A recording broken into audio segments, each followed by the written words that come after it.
People think fast food jobs are brainless. Flip a burger, take an order, go home. Easy. But there's this strange stretch of time in the middle of the night, around 2 or 3 in the morning, when the whole place feels hollow. The lights are buzzing, the fryers are running, but it's like the world outside has gone missing. That emptiness, that silence. That's what I was looking for when I signed up for the overnight shift at the Burger King on South University. I wasn't looking for a paycheck. I just wanted quiet. I was 25, newly single after walking out of a 5-year engagement. No ugly fights, no cheating scandals, nothing you could point at and say, that's why. It was just this slow unraveling, like a thread pulling loose until the whole thing came apart. He wanted me to be someone I wasn't, and I stopped trying to fit. When it finally ended, I packed a duffel bag and moved in with my cousin Rachel. She meant well, but she kept asking questions that sliced into me before I even knew they were coming. Have you called him? Do you think you'll work things out? Are you going to stay here long? Her voice was kind, but it made me feel like I was under a spotlight I couldn't escape.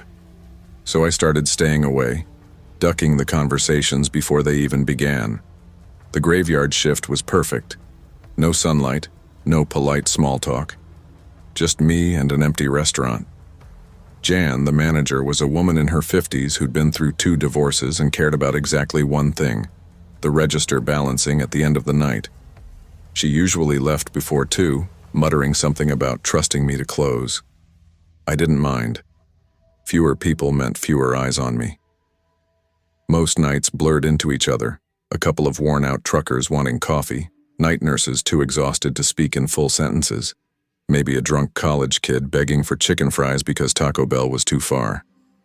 I'd restock ketchup packets, wipe down trays, hum along to whatever was playing in one earbud while the other stayed tuned to the Drive-Thru headset. The whole store seemed to hum with me, a low electrical sigh like the building was trying to sleep but couldn't. That night didn't start any different. A cold wind rattled the glass doors and the fryer oil smelled sharp, like burnt hash browns that had been sitting too long. I was at the front counter lining up sauce packets when it happened. You should open the back door now. The voice came through the headset, not the sound of a car pulling up, not the mechanical ding of an order. Just those words. Slow. Clear. My hands froze mid-motion. I slid the headset off my ear and stood there waiting, my heart stuttering against my ribs. Maybe I'd imagined it. Maybe it was static. Then, knock. Knock. Knock. 3 sharp raps at the rear exit. Every muscle in my body went stiff. I knew that door was locked. I'd checked it twice during closing procedures. My brain tried to come up with excuses. Maybe a delivery guy showing up hours too early. Maybe some drunk messing around. But the voice hadn't sounded drunk. It hadn't sounded casual. It had been low, flat, and so sure of itself, it made my skin prickle. I forced myself to walk toward the back kitchen, sneakers squeaking on the greasy tile, fluorescent lights humming overhead. The steel door loomed at the end of the hallway. No window, just a blank slab of metal that seemed to breathe with silence. Then I remembered the camera feed. I ducked into Jan's office and flipped on the monitor above her desk. The screen buzzed to life, grainy and gray, like a security tape from some cheap true crime show. The alley stretched behind the restaurant, dumpster slouched against cracked pavement. Empty, nobody there. I reached for my phone to text Jan, but the signal bar was dead gray. No service. My stomach twisted. I had 5 bars up front, always, but here, nothing. Like something was jamming it. Bang, bang, bang, bang, bang. The pounding started again. Louder. This time not 3 knocks. 5. Fast, angry. Relentless. Whoever was out there wasn't just asking anymore, they were demanding. The sound made my chest seize. I backed into the kitchen, grabbed the nearest thing that could count as a weapon. The mop handle leaning against the sink. Useless maybe, but better than empty hands. I crept back toward the door, pressing my ear against the cold steel. Silence. I waited, counted to 20 in my head. Nothing. Just the faint buzz of the lights. Maybe they'd left. Maybe I could just pretend none of it happened. I turned, ready to head back toward the counter, and froze. On the monitor, the grainy black and white feed flickered.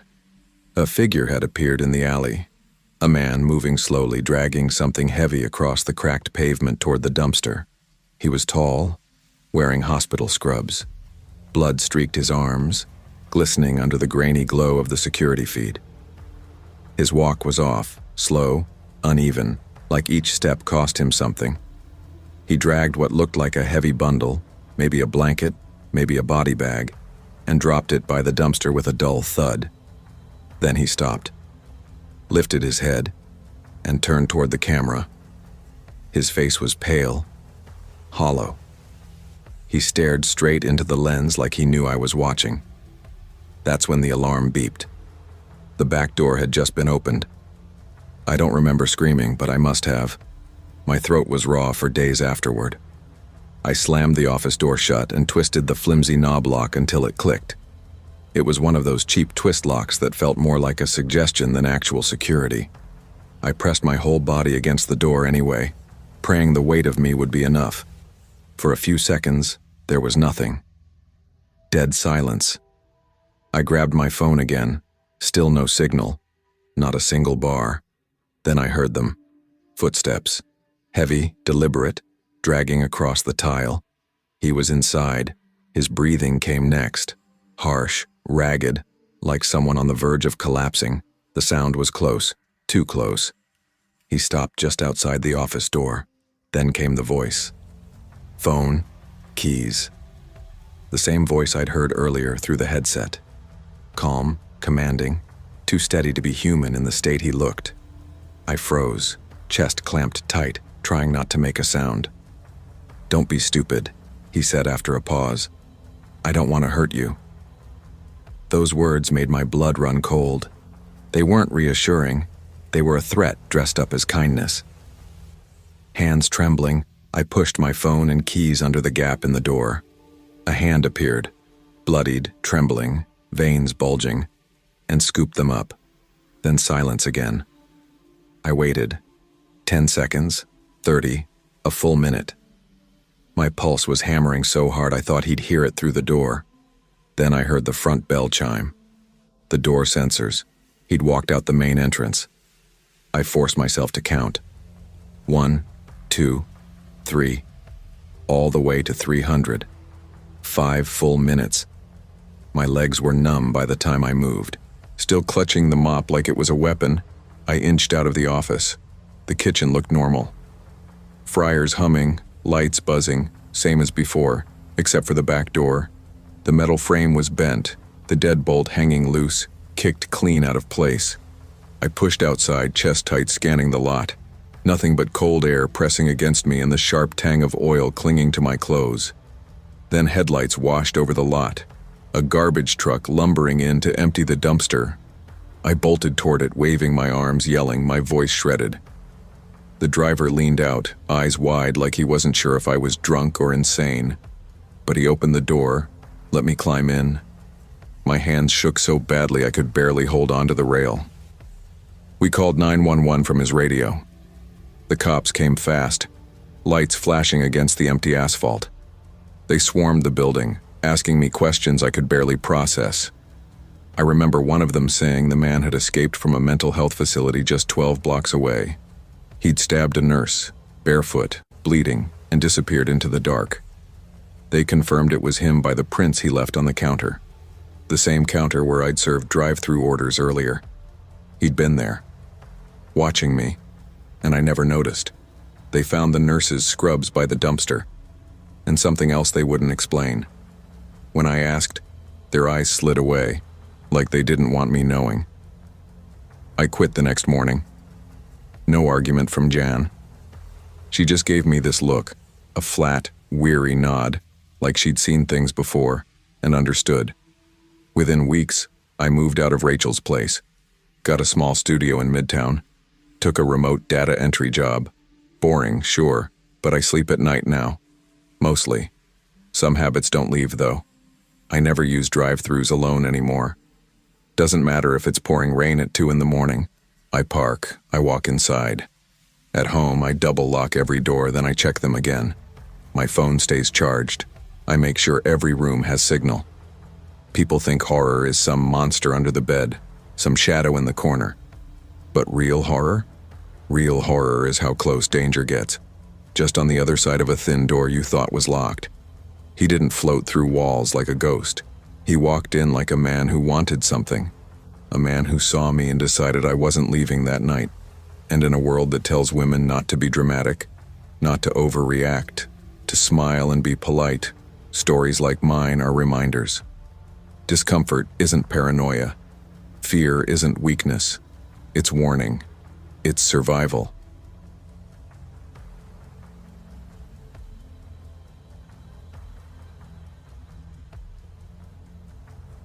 You don't wake up thinking your life's gonna end in a parking lot behind a damn Burger King at 3 a.m. Nobody plans for that. Hell, nobody plans for much. I used to be somebody with steady work, a union card, and health benefits. Drove forklifts at the GM plants when Detroit still had a pulse. I knew the floor, knew the machines, knew the rhythm of a 12-hour shift that left your body sore but your wallet full enough to feel like you had a place in the world. But loyalty doesn't count when your back seizes up and the layoffs hit. When the pain in your spine makes rolling out of bed feel like hauling steel, no supervisor is going to fight for you. I filed disability after the mornings got so bad I couldn't even tie my boots. Twice denied. Government says I'm still fit to work. Fit for what exactly? Limping across cracked pavement in sub-zero wind for barely above minimum wage? Clutching a heating pad like it's holy scripture? Guess so. That's how I ended up guarding this Burger King on Livernois, one of corporate's little experiments. 24-hour service in dead neighborhoods, the kind of spots where the streetlights stay busted and everyone pretends not to notice. My job was simple: watch the loading dock, log the trucks, scare off loiterers, keep folks from ripping out copper or stealing fryer oil. I wasn't armed. Just a flashlight, a plastic badge, and a panic button clipped to my vest like it was supposed to mean something. Most nights it was me in the back, a couple of bored kids running the counter up front, and maybe a delivery driver rolling in half asleep. Honestly, I didn't mind it. Quiet felt easier than talking these days. I'd sit in the break room with my little space heater buzzing like a tired cricket, sipping gas station coffee that tasted like burnt pennies. 4 black and white security feeds flickered above me, grainy as hell but steady enough to catch a shadow if one showed up. It was a dead man's shift in a dead corner of the city, and I'd gotten used to it. That Monday, the cold was the kind that cracks teeth. It didn't just sting, it crawled under your skin and set up shop in your bones. You breathe and wonder if the steam from your mouth is the only proof you're still alive. I remember checking my watch, 3 a.m. sharp. I just finished logging a missed delivery window. Cisco was scheduled for 2:30, no-showed like half the time. I was thinking about heating up the leftover chili in my lunchbox when something flickered across the dock cam. Quick, low to the ground. Looked like an animal darting past the dumpster. I leaned in, squinting. No sound, just a blur. I figured raccoon, maybe a stray dog. Not the first time. But then another shape bled into the frame, taller, human, just inside the blind spot where the camera fizzled. Hoodie pulled low, black jeans, face swallowed by the shadows. He wasn't moving, just standing there, like he was waiting. My gut went tight, that prickling at the back of the neck you don't argue with. I threw on my vest, grabbed the flashlight, and shoved the door open into the kind of cold that makes your teeth ache. The dock lights were doing that useless flicker, buzzing like flies. "Hey!" I shouted, breath pluming out in front of me. "You're not supposed to be back here." Silence. Nothing but wind scraping the alley. I swept the beam across the containers, stepping slow toward the dumpster. Just empty shadows. My boot crunched ice, and for a second I thought maybe I'd spooked myself into seeing things. Then pain cracked the back of my knee. Sharp, blinding. My leg folded under me, and I slammed shoulder first onto the pavement. The air shot out of me, ribs screaming as another blow landed. Hard, Fast, a boot digging deep. My chest refused to inflate, every breath clawing at nothing. I rolled, desperate, dragging myself across the frozen ground just in time to see them. 2 more figures flooding in from the alley, all black, faces hidden. Moving with a speed that told me they'd done this before. One snatched my vest and ripped the radio clean off my belt. Another dug at my keys. I swung my flashlight wild, metal cracking against an arm, maybe a shoulder, I couldn't tell. My leg wasn't working right. Pain was boiling through it, turning every move into a crawl. And still they came, closing in like shadows that didn't care whether I screamed or not. "Where's the office? Where's the freaking office?" One of them barked, his voice sharp, cutting through the freezing air. That was when it hit me. They weren't here for me. I was just an obstacle. They wanted in. The back entrance, the safe, the codes. And they thought I knew how to get them inside. This wasn't random. They'd planned it, maybe even scouted me. While one yanked at the dock door like he already knew it led straight into the kitchen, another crouched over me. I barely registered the movement before pain exploded through my knee. A crowbar swung with enough force to buckle bone. My scream came raw, torn straight from my chest. "Next time," the one closest to me said, almost casual, almost like advice, "Stay inside, old man." Then he bolted after the others, black silhouettes swallowed by the alley. I didn't remember slamming the panic button, but there it was, glowing red against my vest. Somewhere, a dispatcher would see it.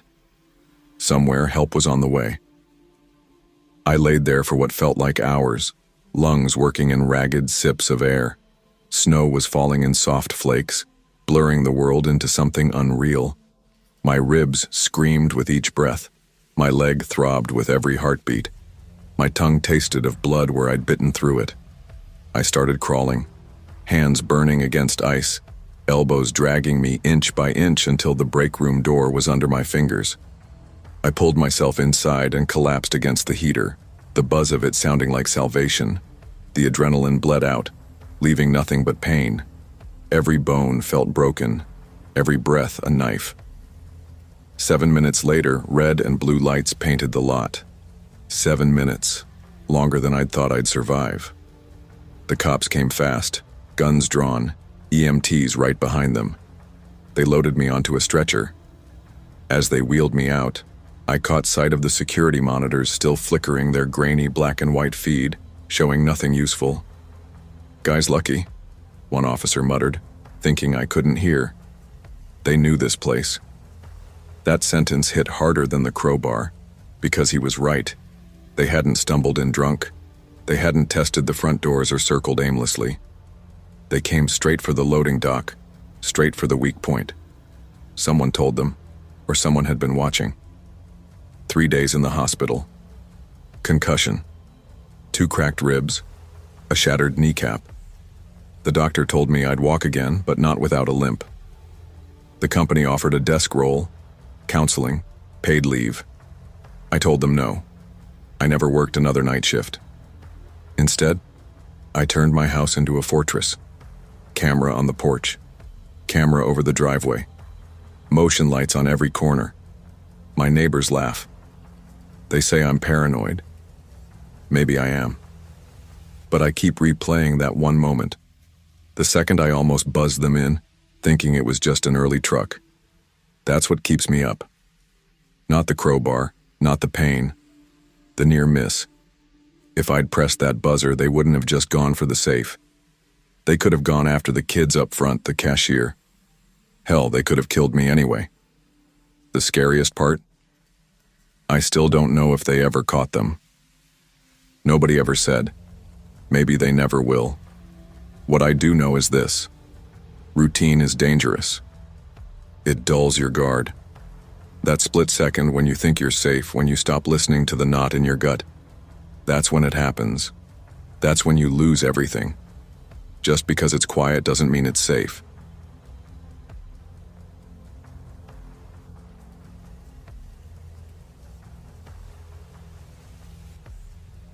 I'd been stuck behind the fryer at Burger King for 6 months straight, and it felt like my life had shrunk down to grease burns and the constant bark of managers telling me to move faster, when I was already drenched in sweat. I never said a word back. Couldn't afford to. Every paycheck went straight to rent and helping my little sister cover tuition. If there was anything left over, I tucked it away for that second-hand Kawasaki I'd been stalking on Facebook Marketplace. That dream kept me going when my hands stung from oil splatters. Jessica, my girlfriend, hated watching me grind myself down. She kept telling me I needed real air, not the fryer exhaust kind. I can still see her smirking, tapping her nose like she was trying to erase the smell for me. Eventually, I gave in. We planned a quick camping trip up to Carson National Forest. Just 2 days, nothing extravagant. Just us, a tent, a campfire, and no clock punching. For a moment, it felt like life widened out again. Saturday night, we grilled hot dogs over a fire, and I realized I couldn't even remember the last time I'd seen the stars without city haze swallowing them. Sunday came too fast. We packed up early, thinking we'd beat the highway traffic and maybe grab dinner somewhere on the way back. I checked the time, just past 6, when I noticed the fog creeping in. It wasn't light, playful fog. It came heavy, low to the ground, spilling between the trees like it had a purpose. The kind of fog that muffles sound, that makes the forest feel like it's holding its breath. "Babe, high beams," Jessica said, pressing her forehead to the window. I shook my head. "That just bounces the light back, makes it worse." She gave me that look. "I still think it helps." We were laughing about it, half teasing, half stubborn, when the truck lurched beneath me. A pine tree, huge, thick as a damn telephone pole, lay across the road, and I had no time. My foot slammed the brake. The truck fishtailed, then slammed sideways into the log. There was a bang, a puff of chalky white airbag powder, then black. When I came to, my ears were ringing. The windshield was spidered with cracks but hadn't shattered. Steam hissed up from the hood, carrying the burnt plastic smell that mixed with the damp bite of pine bark. My throat burned as I coughed it in. Jessica. My head snapped to her seat. Her seatbelt had failed, snapped clean. Her body had thrown forward and, God, I can't even say it without feeling my stomach flip. Something long, sharp, and wood-colored was lodged straight through her chest. A branch. Just a branch, I told myself, repeating it like a prayer. Somehow it had pierced through the grill, straight into her torso. Her hoodie was dark with blood, clinging to her ribs, dripping onto her jeans. Her mouth hung open just a little. Her eyes were wide, too wide, fixed but trembling at the edges like she was fighting to keep them open. "Jessica," I whispered, barely breathing. At first, nothing. Then her lips parted and a sound came out, broken and wet, more gasp than word. "Jessica." My voice cracked. She made a shallow noise again, something so faint and ragged it didn't sound human. But it was life. Barely. I clawed for my phone, thumb shaking, but the screen showed 0 bars. Panic burned in my chest. I stumbled out, waving it in the air like an idiot, like that would drag a signal out of the fog. Nothing. Just trees. Just silence. I couldn't scream. I wanted to, but the thought of her hearing me break down froze the sound in my throat. The truck had tilted into a ditch, nose first. I tore open the glove box, desperate for anything, and found my old fishing knife, dull and rusty but sharp enough to cut. I climbed onto the hood, heart hammering, and pressed the blade to the wood. The bark tore in strips, splinters sticking into my palms as I sawed. My hands shook so violently I dropped the knife twice, each time cursing loud enough to echo into the trees. Jessica moaned once, just once, and then went silent again, leaving only my ragged breathing and the rasp of steel against wood. I couldn't tell if I was saving her or killing her. Every scrape of the knife felt like a gamble. Time turned cruel. It stretched and folded, refusing to move.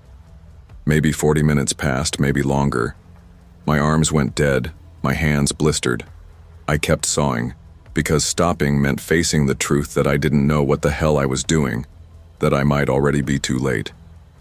The fog thickened until it felt like the whole world had been swallowed.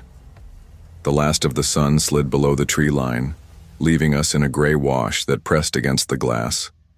I kept whispering, desperate, my voice hoarse. "Hold on, Jess, please, baby, just hold on." I don't know if she heard me. I just couldn't stop saying it. Then, through the blur of trees, there was a flicker. Light. My heart slammed against my ribs. I stumbled out of the cab, waving my arms like a lunatic. "Hey, over here!"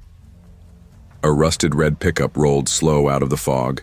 It looked ancient, its headlights dim, the grille rattling with every bump. The driver stepped out, camo jacket, blaze orange cap pulled low, a cigarette stuck to his lip. A rifle sat in the gun rack behind him. He squinted through the fog at the wreck. "You all right?" he asked, voice rough, low. I shook my head hard, words spilling out before I could even think. "No, she's dying. Please, please help us." The man didn't hesitate. No questions, no wasted seconds. He popped open the back seat of his truck, pulled out a chainsaw, yanked the cord twice, and the engine roared to life. The sound ripped through the fog, sharp and alive like the world had been waiting for it. "Keep her steady," he yelled over the roar. "Don't let her move." I clambered back into the cab, pressing my hands against Jessica's shoulders, trying to hold her still even though her body was trembling, shuddering. My hands were slick with blood, slipping as I gripped her hoodie. The smell was overwhelming, iron and bark and exhaust. The blade bit into the branch, spitting chips across the dash in violent bursts. Each second felt like an eternity, the noise drilling into my skull. Finally, the branch cracked, gave way, and slid free. Together, the man and I eased Jessica out. He wrapped her carefully in thick, scratchy hunting blankets, his hands steady as stone, and lifted her into the back seat of his truck like she was something fragile that might break if he breathed wrong. "I know a ranger station," he said, voice grim but sure. 20 minutes, maybe 25. "Hold her." I slid in beside her, cradling her head, whispering nonstop. "Stay with me, Jess. Stay. Please don't go." My voice was raw, but I couldn't stop. The rest is fragments, the white burn of fluorescent lights, the steady beep of monitors, the ceiling of a hospital in Albuquerque. I don't remember the drive. I don't remember walking through the ER doors. I just remember not letting go of her hand. Jessica stayed in a coma for 14 days. The doctor said the branch had torn through her lung, missed her heart by less than an inch, and grazed her spine. "It's a miracle she made it to us alive," one of them told me, shaking his head. I didn't feel lucky. I felt hollow. I didn't sleep. I barely ate. I just sat, waiting. The night she woke up, I was half asleep in a chair, my head tilted back, neck stiff. Her fingers twitched against mine. Then her lips moved. No words came, just a breathy sound, but when her eyes opened, they looked at me. Really looked. I broke. I dropped to my knees, pulled out the cheap silver ring I'd been carrying in my wallet for months, afraid to give it to her before. My voice cracked as I said, "If this life tried to take you, then it's going to have to go through me first." She blinked once, then again. And even with the tubes and the pain, I swear, she smiled. Weeks later, after she started physical therapy, I went back to the line.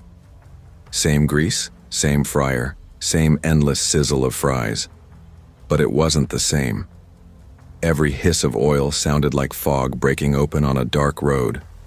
Sometimes in the middle of a dinner rush, I'd freeze. All I'd see was the blood, the fog, her body limp against the seatbelt. My chest would seize up until I forced myself to move. I bought a trauma kit and carry it in my backpack every day. Maybe it's foolish. Maybe it's paranoid. But I can't be helpless again. Jessica walks now, slowly, carefully. She jokes that the scar down her chest makes her half forest. She laughs when she says it, but I see the pain in her steps. We don't talk much about that night, but every time we hit a stretch of fog or drive past a downed branch, I take her hand and squeeze it, and she squeezes back. Disaster doesn't knock first. Sometimes it just explodes through your windshield. The test isn't whether you were ready, it's whether you can respond before everything changes.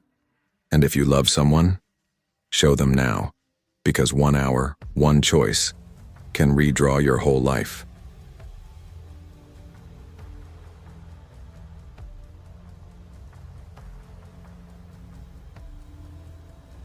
When I was 20, I thought my dad couldn't be touched.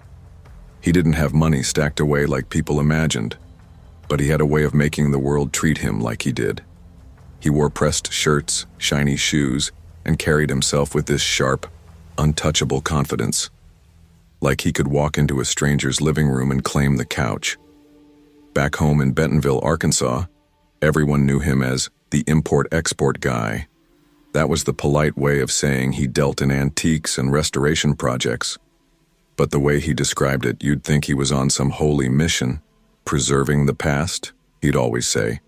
Like every cracked table leg he fixed was a contribution to history itself.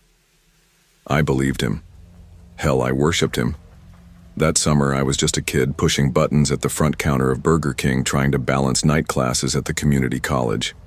My life wasn't grand, just grease burns, homework, and enough paychecks to keep my used Corolla from breaking down. One Friday night, when the Friars had gone quiet between the dinner rush and the late-night crowd, Dad pushed through the doors. He didn't look like himself. His shirt wasn't buttoned right, his face was drawn tight, and he didn't even glance at the menu. "We need to go," he muttered, eyes darting around the place like someone might have been watching. "Now. Family emergency." 15 minutes later, the car was loaded. Mom didn't argue, not once. She just sank into the passenger seat, her face pale with exhaustion, the kind that made her look older than she was. My little sister, Laya, hugged her backpack to her chest like it was oxygen. I kept pressing Dad for answers. "What happened?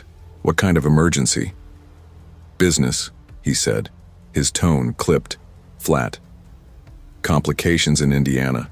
I've got to clean it up." And that was it. We drove through the night. I remember the glow of gas stations on empty highways, vending machine dinners, the silence so heavy it buzzed in my ears. Just past sunrise, Dad pulled us off I-65 and into a nowhere town called Edinburgh, Indiana. He parked at a sagging little motel tucked behind a strip mall. The neon sign above the office sputtered like it couldn't make up its mind about being alive or dead.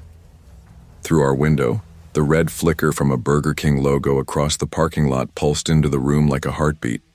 That motel became our hideout. That's where my belief in Dad cracked.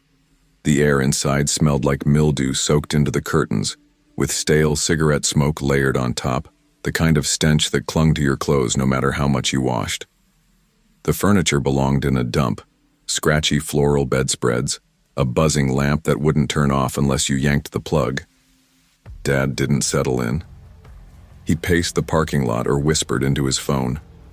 When he was inside, his voice dropped low, but the walls might as well have been cardboard. I lay on the carpet with my earbuds in, pretending to scroll through music, but the playlist wasn't playing. That's when I caught it. "They're already sniffing around," Dad whispered, each word sharp. "Tell them it's just a franchise invoice." "No, the Edinburgh one. The fast food channel. Yeah, move it or shred it." Silence. Then one more word slipped out before the line clicked dead. "Feds." I froze. My chest went tight, like someone had pressed their hand hard over my ribs. This wasn't a shipping mistake. This wasn't some cranky client upset about an antique dresser. He was hiding something. Something real. Something that could bury us. That night I didn't sleep. I stared at the ceiling and kept replaying the past in my head. The crates that arrived at odd hours. The men who paid him in stacks of cash. The way he'd laugh when I asked questions and say, "Don't worry about it, son. Just business." I used to think it was his eccentricity, part of the mysterious aura he liked to cultivate. Now it felt like laundering, fraud, crime. We lived off gas station burritos that weekend, nuked in dirty microwaves. Every time I looked out the window at that Burger King across the parking lot, my stomach twisted. Same crown posters plastered on the wall, same greasy counter setup, same sticky soda machine.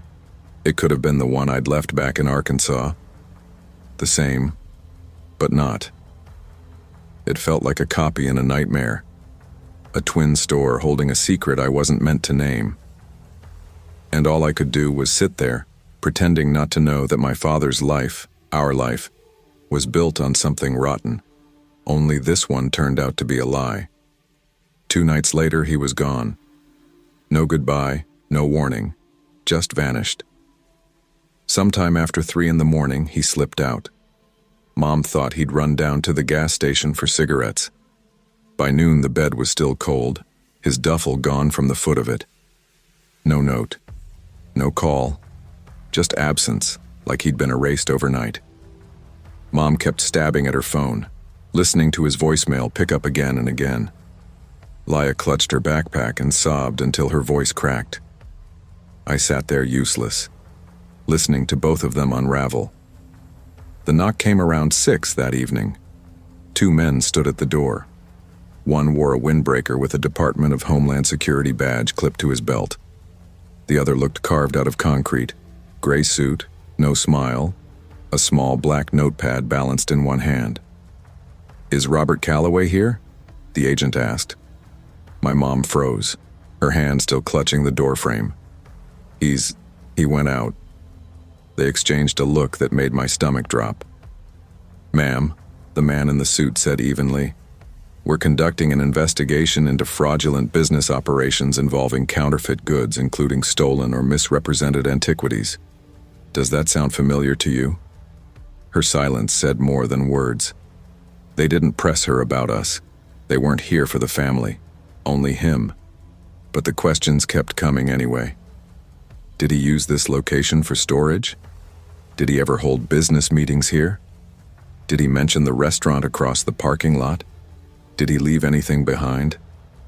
We shook our heads, stumbling through half-truths. They left a card on the nightstand and a warning that clung to the air. Don't leave town without checking in. We left anyway, back to Bentonville quietly, like dogs slinking home after being kicked. The fallout came fast. Back home, it was like someone had vacuumed my father out of existence. His shop stood dark, windows papered over, a government lock on the door. His bank accounts were frozen. Our mailbox filled with notices written in the kind of legal language you can feel bruising your ribs even if you don't understand it. Mom filed for divorce 2 months later. No ceremony, no fight, just a cold signature. I quit Burger King that same week. I couldn't stand standing behind a counter asking people if they wanted to make it a combo, while my life felt like it had been downgraded to scraps. My friends asked what happened. I gave the only answer that didn't splinter me. He's gone. I drifted after that. Switched my major from marketing to art history.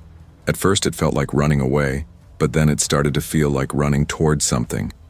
If Dad had built a life out of fakes, maybe I could spend mine learning to spot them. To strip away the lies, put the truth under glass where everyone could see. Years blurred together. I interned at a gallery, worked my way up, and eventually got invited to a regional art fair. Of all places, Edinburgh, Indiana. I told myself I wouldn't visit that Burger King, but of course I did. The place had been scrubbed up since that summer.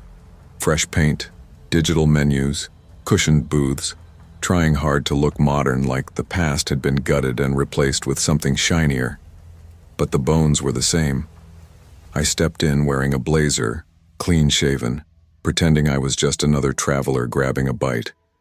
My eyes went straight to the ceiling, and there they were, 2 cracked tiles above the soda fountain.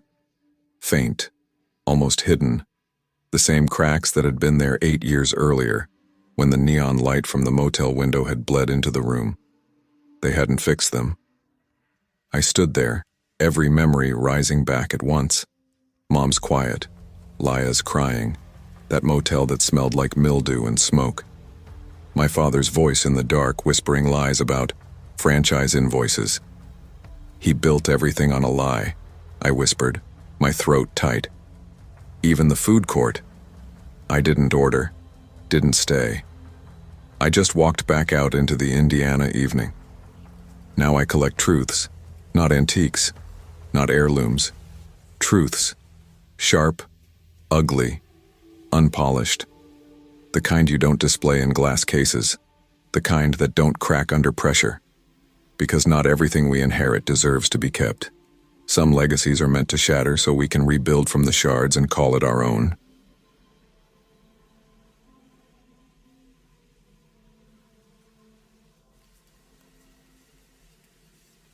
I moved to Mobile, Pennsylvania because it was quiet.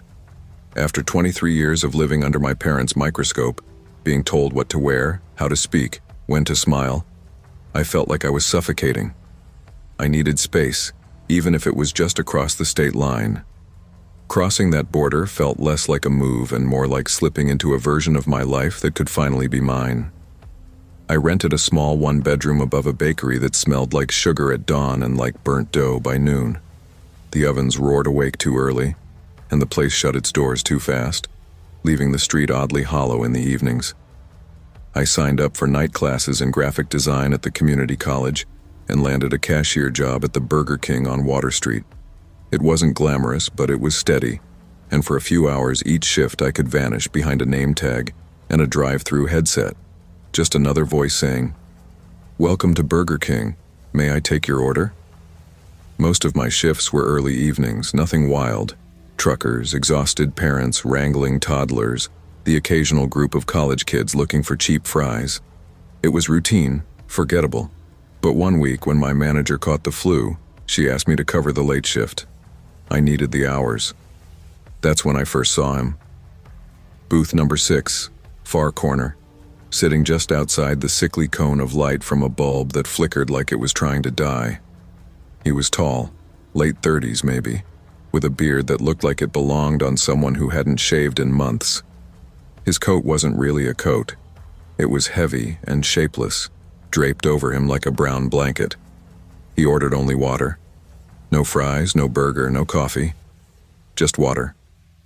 He didn't look threatening, not exactly. But he didn't look like he belonged either.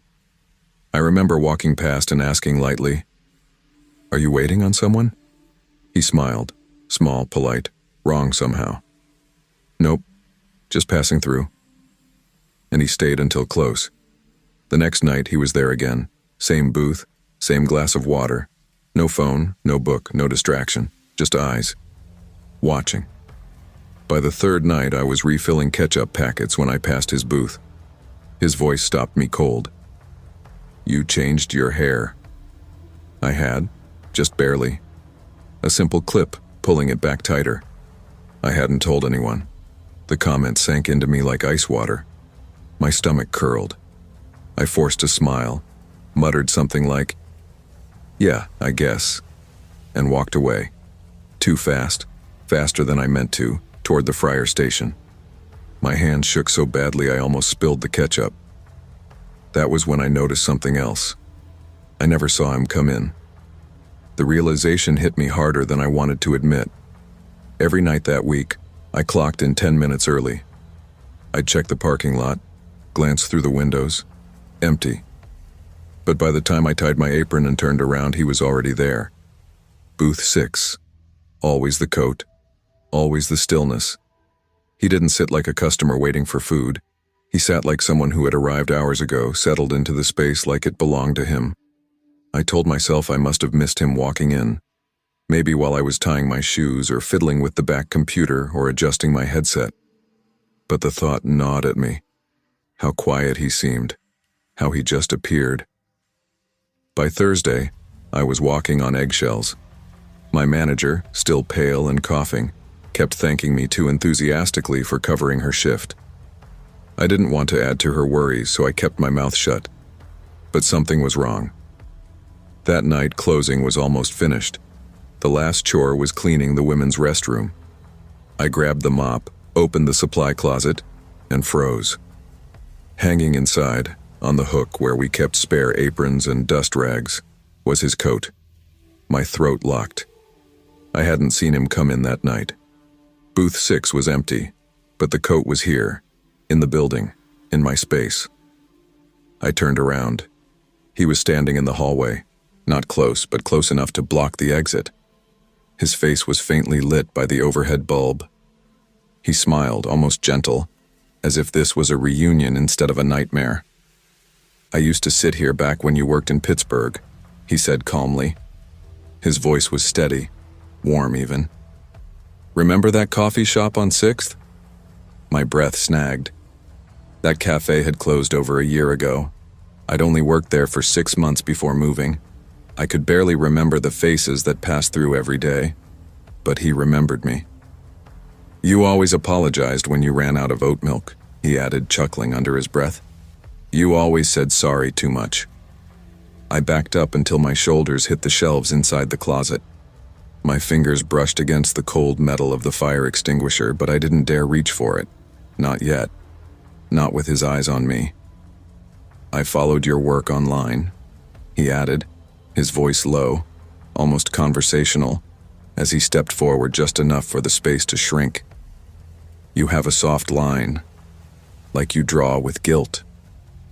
That was it. My body reacted before my mind did. I don't remember deciding to move. I just did. I ducked low, pivoted past him, the smell of his coat brushing my shoulder, and ran. The kitchen blurred around me as I slammed through the swinging door, sneakers squealing on the greasy tiles.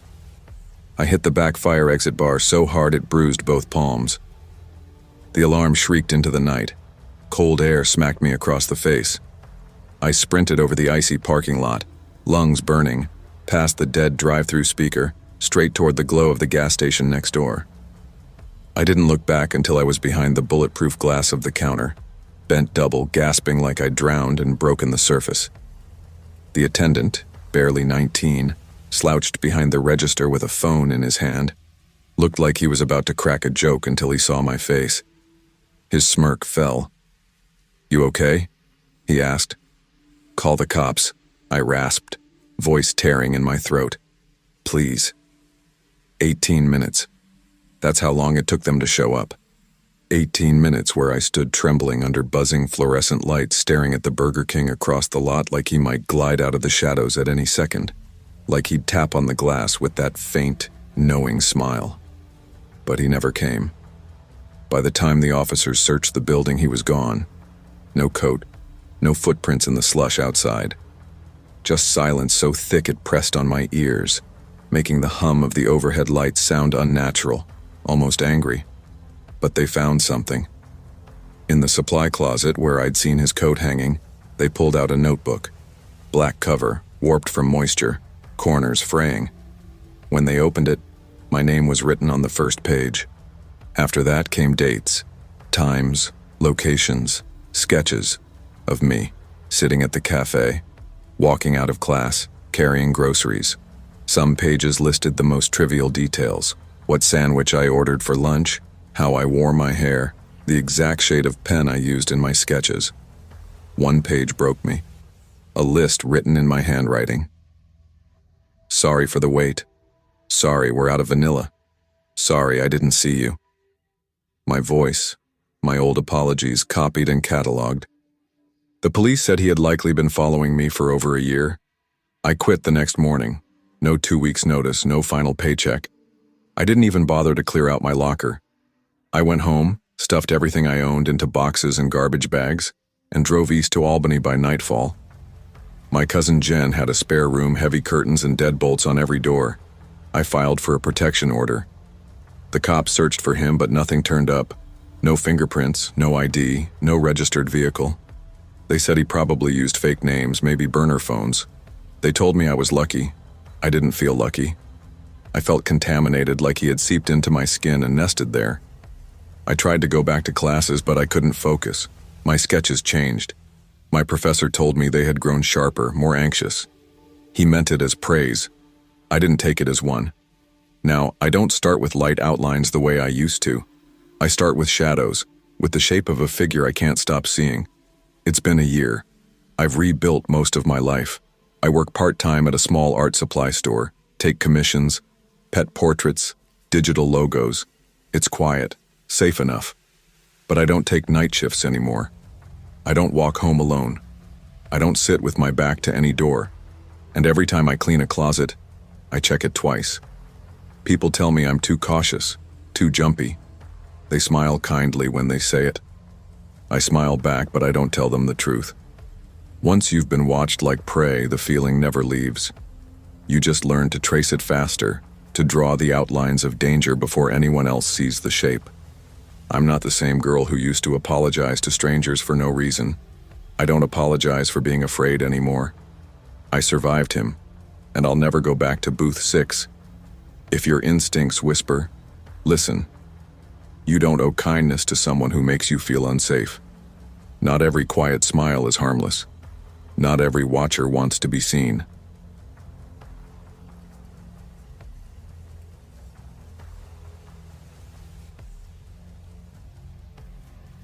I moved to Jacksonville when I was 26, thinking it would feel like a clean slate.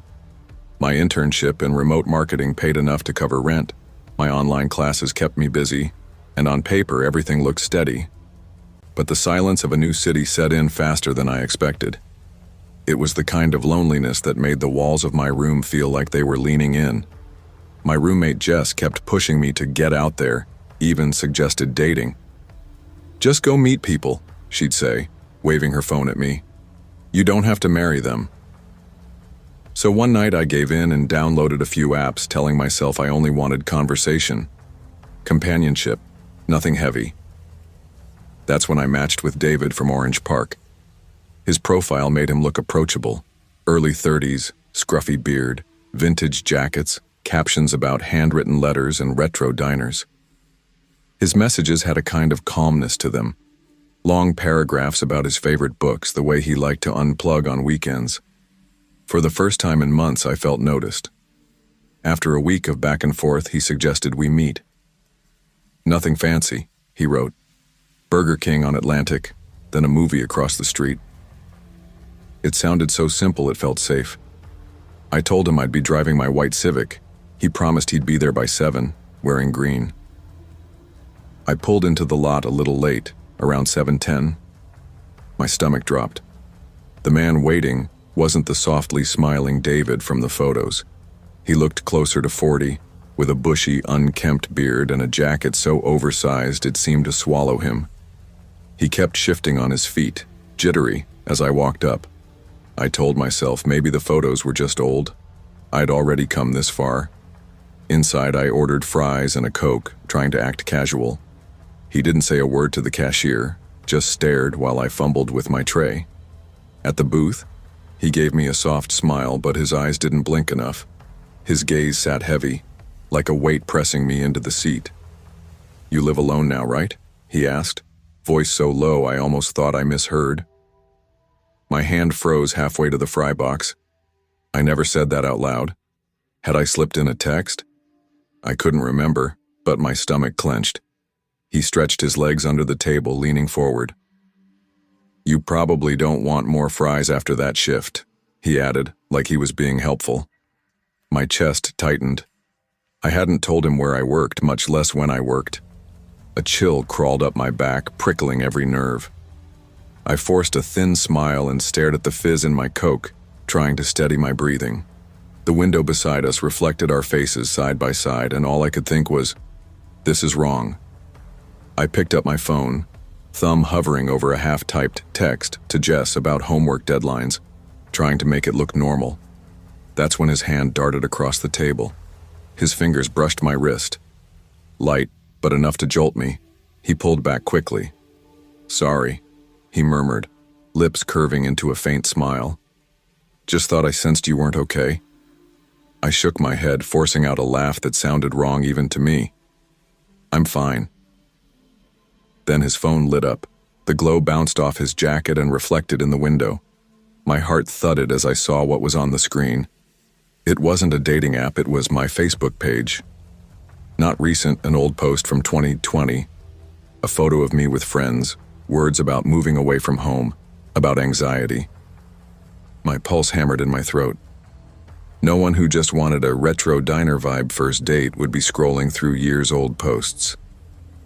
"I'm going to the bathroom," I said, trying to keep my voice steady. He only nodded, eyes following me as I slid out of the booth. In the stall, my hands shook so hard it took 3 tries to type. "Emergency. Come now, please." I hit send to Jess. Footsteps passed outside the door. Too slow, too close. I pressed a hand over my mouth, praying Jess was already on her way. When I finally forced myself out, he was there by the exit, half hidden behind a decorative plant. His eyes locked on me. "Your car's a white Civic, right?" I stopped cold. My throat worked, but the only word that came was, "Yes." He smiled, like it was the answer he'd been waiting for. I turned before the smile could settle into my memory. My legs moved before my mind caught up, carrying me past the counter, toward the kitchen, cutting corners so fast I nearly tripped. I just knew I couldn't let him follow me out to that car. I slammed through the swinging kitchen doors, my voice cracking before the words even formed. "Help! Please! Can someone call the police? He's following me." The crew froze mid-shift, trays half-stacked, rags in their hands. A cashier's eyes went wide, scanning my face like she wasn't sure if I was serious. But then Melissa, the night cook, stepped forward. She shoved the fire exit closed with her shoulder, twisting the lock. Another worker yanked the service hatch down with a heavy clang. "Back here," Melissa said firmly, steering me into a small storage room that smelled of fryer oil and cardboard boxes.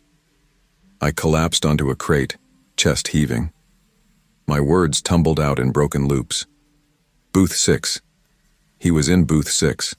That guy, he knew things about me.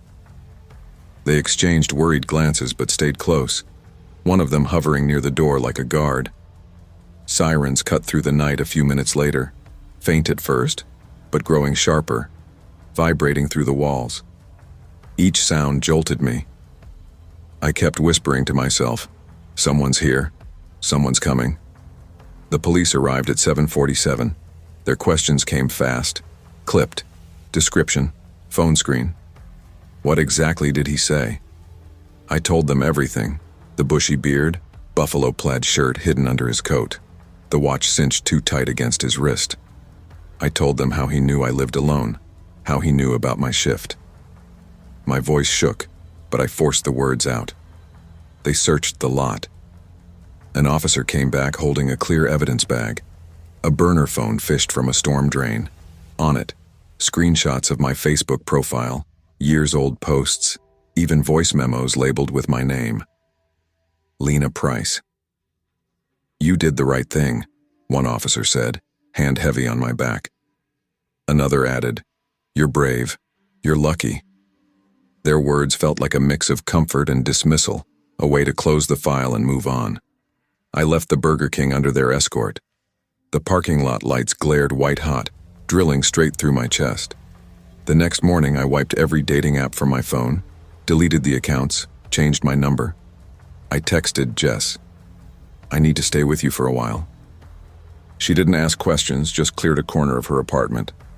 I moved in temporarily, living with the lights dim but always on, doors double-locked, curtains tight as skin.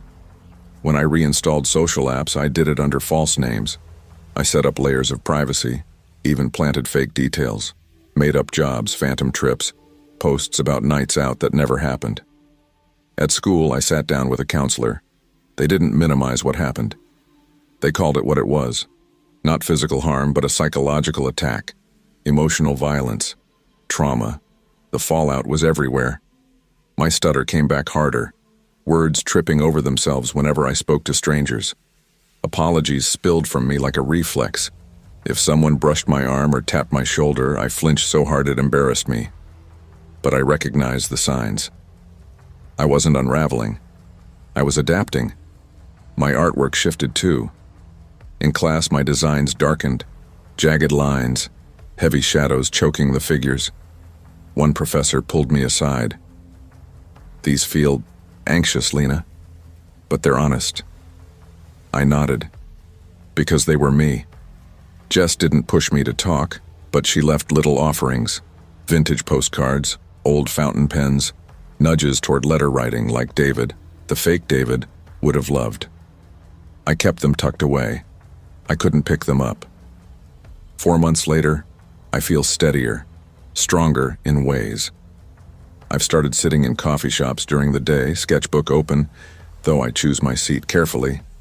Not near the door, never with my back to the room. When I park, I angle my headlights toward the sidewalk so I can see clearly when I return. Tonight I sat in a small cafe in Springfield. For the first time, I didn't obsessively check the windows. I drew a flower, soft petals, but a stem rooted like iron. I still can't bring myself to sit in a fast food booth alone. Maybe I never will. But I've learned something crucial. Not every gentle voice belongs to a gentle person. Terror can come cloaked in calm tones and kind words. The real test isn't about being brave in the cinematic sense. It's about preserving yourself. I'm learning to listen to my gut again, to respect the instincts that kept me alive that night. Because safety isn't negotiable. Because intuition deserves respect. Because a warm smile can hide a predator. If something feels wrong, it is wrong. That isn't paranoia, that isn't exaggeration. It's truth, and I won't silence mine again.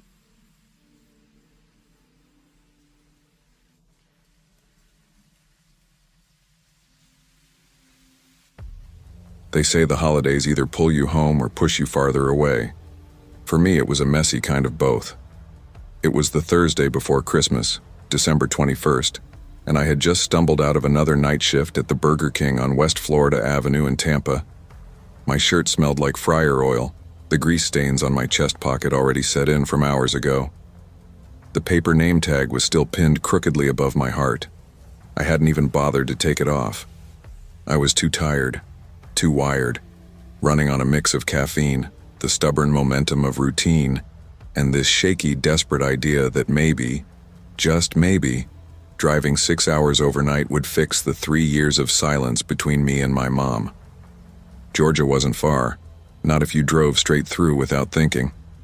No calls ahead, no warning, no chance for her to tell me not to come. I wanted the shock of knocking on her door to be the bridge I hadn't been able to build with words. So I tossed my duffel bag and a plastic grocery sack full of wrapped gifts into the back seat of my beat-up 09 Civic.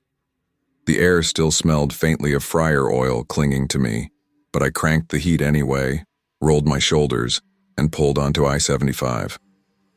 The sodium glow of Tampa thinned behind me. The farther north I got, the more the city smeared into stretches of farmland and silence. Around Inesi, I cut over to Route 41 to dodge some construction. The world tightened there, trees pushing close, the shoulder shrinking until there was none. The dark didn't feel like regular night. It was the kind that swallows you, the kind that makes headlights look weak and nervous. 3 hours in, just as I was fiddling with my phone to switch playlists, the dashboard lights hiccuped. A flicker, then another. A cough from the engine, like it had swallowed water. And then nothing. Dead quiet. My Civic gave up mid-stride, coasting reluctantly until it stopped in the absolute middle of nowhere. No houses, no gas stations, just black trees stacked like walls, their tops jagged against a starless sky. Cold air pressed against the glass as I sat there staring at my useless dashboard. I grabbed my phone, squinted at the screen. Barely 1 bar of signal. Miraculously, a call went through.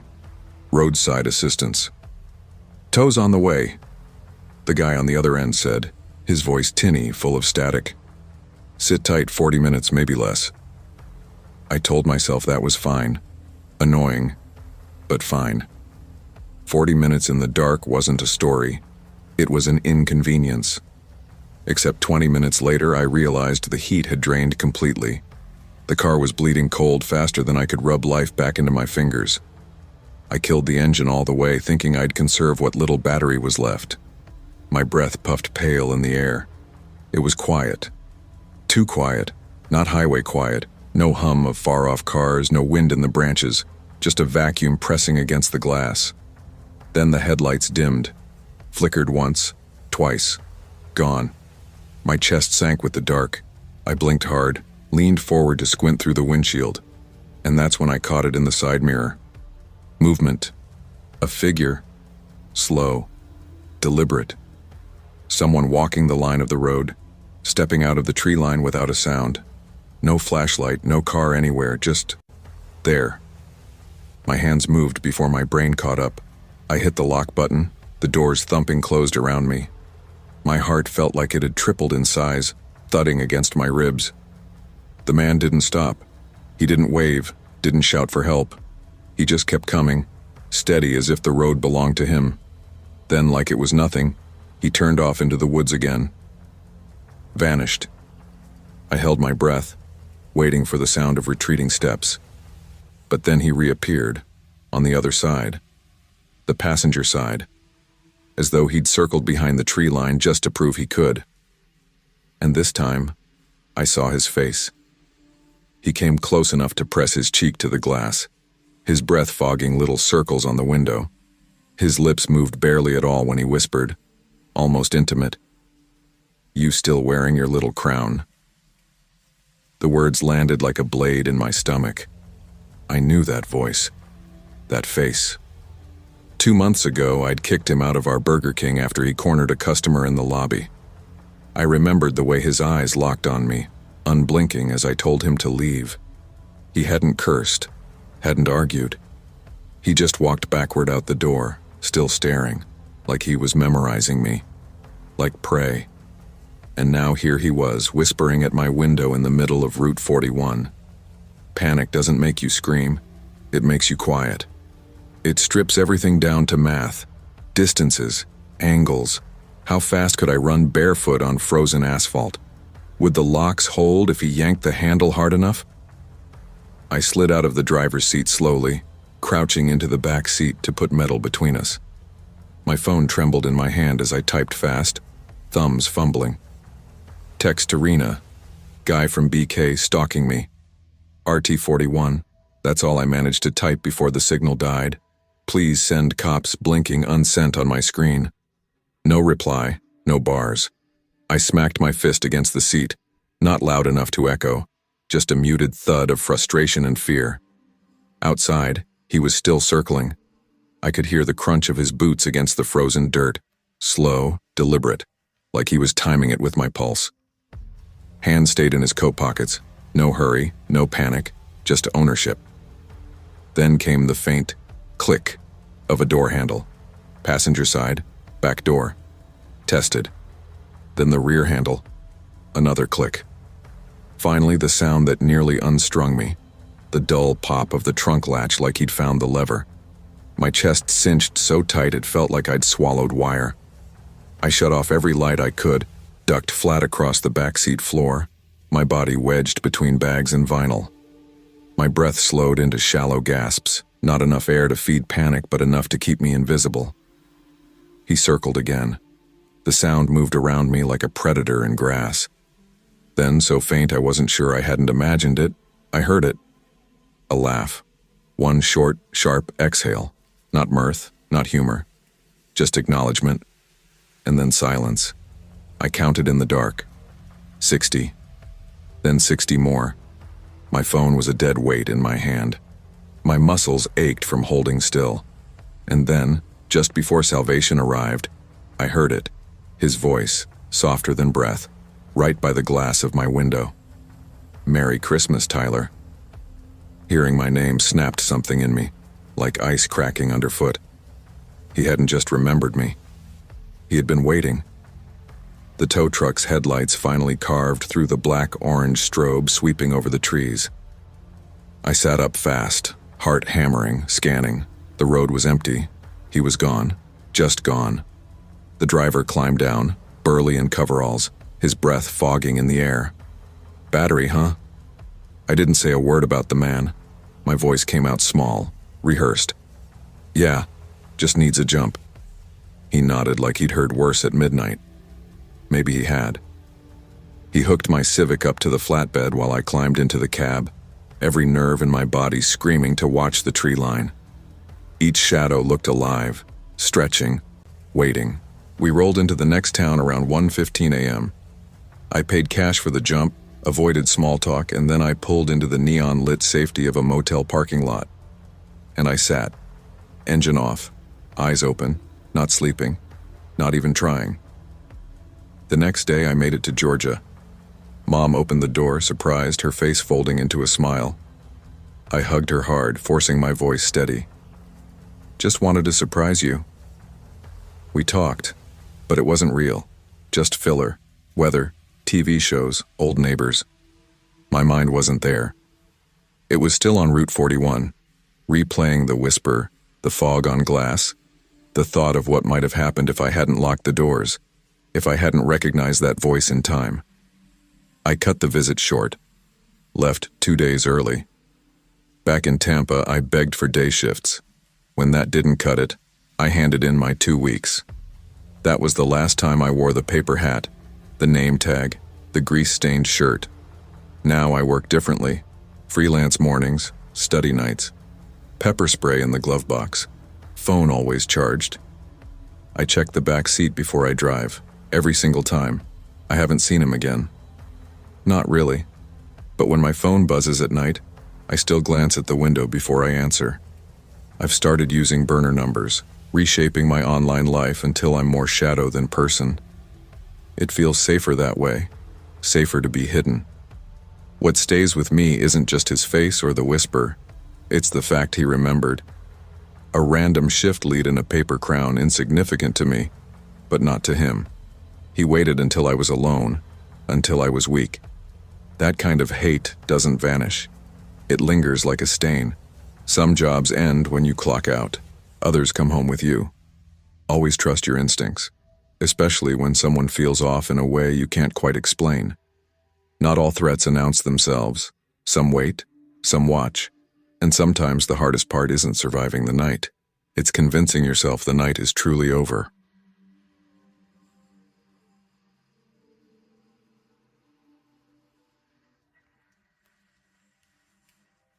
I was 15 when everything shifted, the kind of shift you can't explain until years later. Back in Liverpool, we lived in a cramped 2-bedroom flat, stacked right above a Burger King on Derby Street. The ceiling rattled with fryer vents, the air smelled like old grease, but it was home. My dad ran a little antique resale shop a few blocks away, and though it barely kept us afloat, he wore that street like a badge of honor. My younger brother and I spent weekends there, dusting shelves that never seemed to stay clean, chasing customers with clumsy enthusiasm, and sneaking downstairs after closing time to beg the night crew for leftover fries. It was noisy, messy, and imperfect, but it was ours. Then came the phone call. I remember the way Dad answered, how his face drained in real time, like the color had been sucked out of him. He stood with the receiver pressed to his ear, jaw tight, lips barely moving. I'd never seen him look so small. Within 3 days, we were at Liverpool Airport with barely packed bags flying across an ocean I didn't want to cross. Seattle. Just like that. When we landed, we drove out to Kirkland, Washington, a quiet stretch that felt too wide, too neat, too silent. And yet, almost mockingly, there it was. Another Burger King, sterile and polished. Nothing like the one that had been our backdrop back home. No graffiti, no kids loitering by the door, no familiar shouts from the street, just empty parking lots and fluorescent light. I hated how much my accent stuck out. Every word felt like a marker that I didn't belong. Dad's jokes, once the rhythm of our evenings, fell flat here. Even my mom, who claimed this was about quieter air, a fresh start, couldn't hide the way her smile twitched at the edges. My brother cried in the back seat of the rental car our first night, and I almost joined him. I picked up a part-time shift at the new Burger King, partly for pocket money, partly because I needed something to do with my hands. Same red and black uniform, same routine. Nothing familiar. Until him. The first night I noticed him, I was clocking in. Tall, clean-shaven, a coat buttoned a little too high, his shirt collar stiff like he'd stepped out of another decade. His left hand was scarred, mottled with old burns, and it always clutched a folded British newspaper. Not the local Post-Intelligencer, but the Guardian or the Times. Always British, always foreign, like me. He chose the same table every night, ordered nothing but black coffee, and every time I moved across the dining room I felt his eyes on me. Not curious, not bored, watchful, measured. At first I tried to brush it off. Some guy just sits there with a paper, staring. I told my roommate from school. She laughed and said maybe he was just lonely, but something about him didn't read as lonely. It read as patient. One evening, when I was clearing trays near the counter, I overheard Dad's voice from the back room. Low, sharp, angry. Words like shipment, authentic, ghost invoices. Words I didn't understand, but words that didn't belong to the man who used to joke about Victorian teapots. My stomach tightened. Whatever reason had dragged us across the world, it wasn't antiques. The next night at work, I couldn't stand it anymore. The dining room was nearly empty, fryer hum filling the silence. I wiped my palms on my apron, walked straight over to his table and asked, "Do I know you?" His hand froze on the mug. Then slowly he folded back the paper, revealing that thin, deliberate smile. His voice was low, almost kind, but it carried weight. "Not yet," he said. "But I knew your father in Glasgow," before he started lying. My breath caught.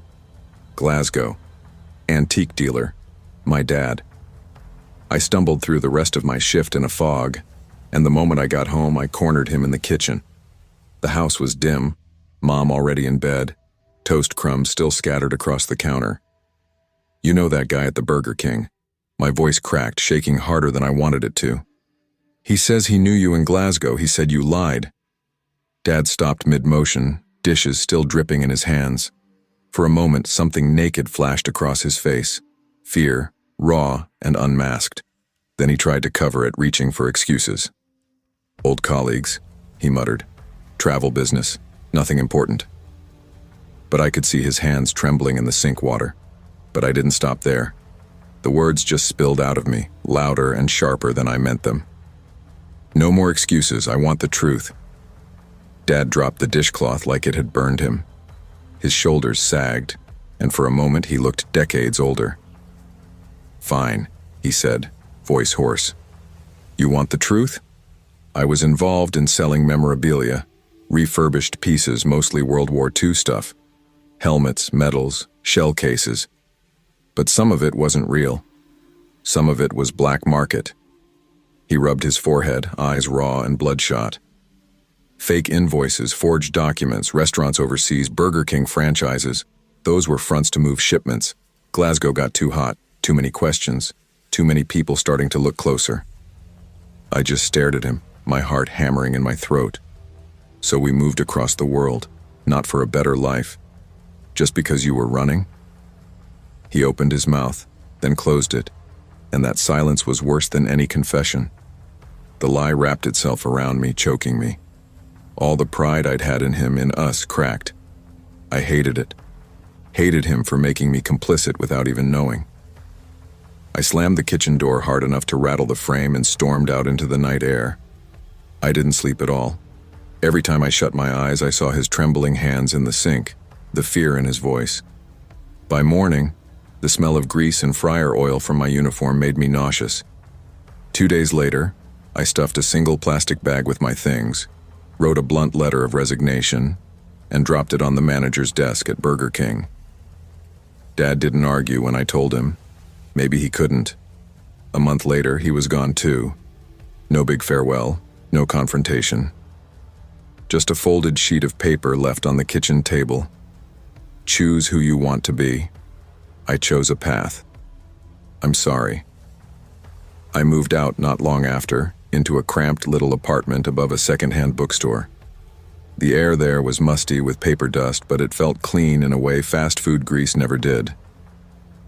I started working in the shop, sorting donated books, cataloging them in the back room. It was small, quiet work, honest work. I avoided Burger King like it carried a curse. Even seeing the red and yellow Crown logo on passing kids made my stomach knot. Now, I'm 19, 4 years gone. I'm studying literature at community college and still working at the bookstore, living in the quiet I used to think didn't exist.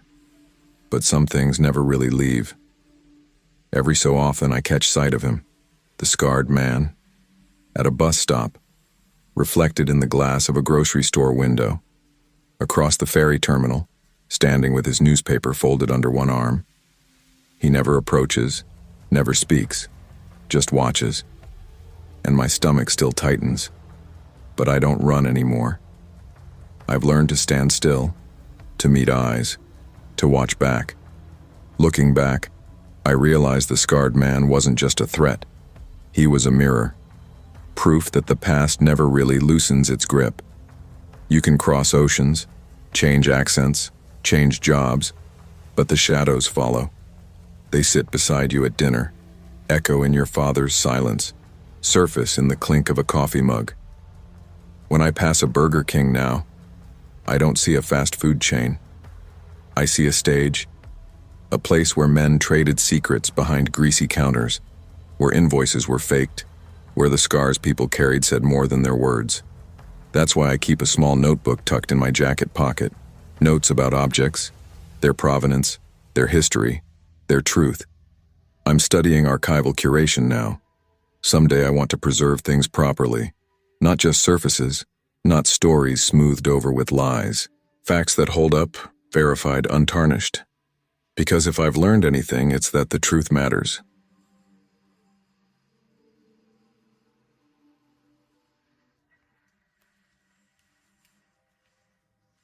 I never thought fast food would feel so hollow, but there I was, 26, working the graveyard shift at a rundown Burger King just outside Cordon's Edge.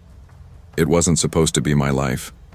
A year earlier, I'd been teaching English in Louisville, convincing myself I had a future in classrooms, not behind fryers. Then the budget cuts came, my contract disappeared, and suddenly I was staring at eviction notices. The restaurant became a stopgap, a way to buy time, but time here moved strangely, thick, fluorescent, and endless. By 9, the manager always vanished, leaving the place to me and Riley. He bolted the second 2 a.m. hit, practically sprinting through the lobby doors. Most nights after he left, it was just me. The fryer hissing like static, the buzz of a drive-through speaker no one used, and the kind of silence that stretched too long between cars. I'd find myself praying for interruptions, anything. A half-drunk security guard, a late-shift cop, even a minivan full of teenagers ordering 20 nuggets. Anything to remind me that the world kept moving. That Sunday in late October dragged. I clocked in before midnight, headphones pinched over one ear so I could half listen to syrupy Top 40 while I mopped the lobby and dropped baskets of fries into oil. The hum of the lights made my head heavy. In between chores, my mind wandered.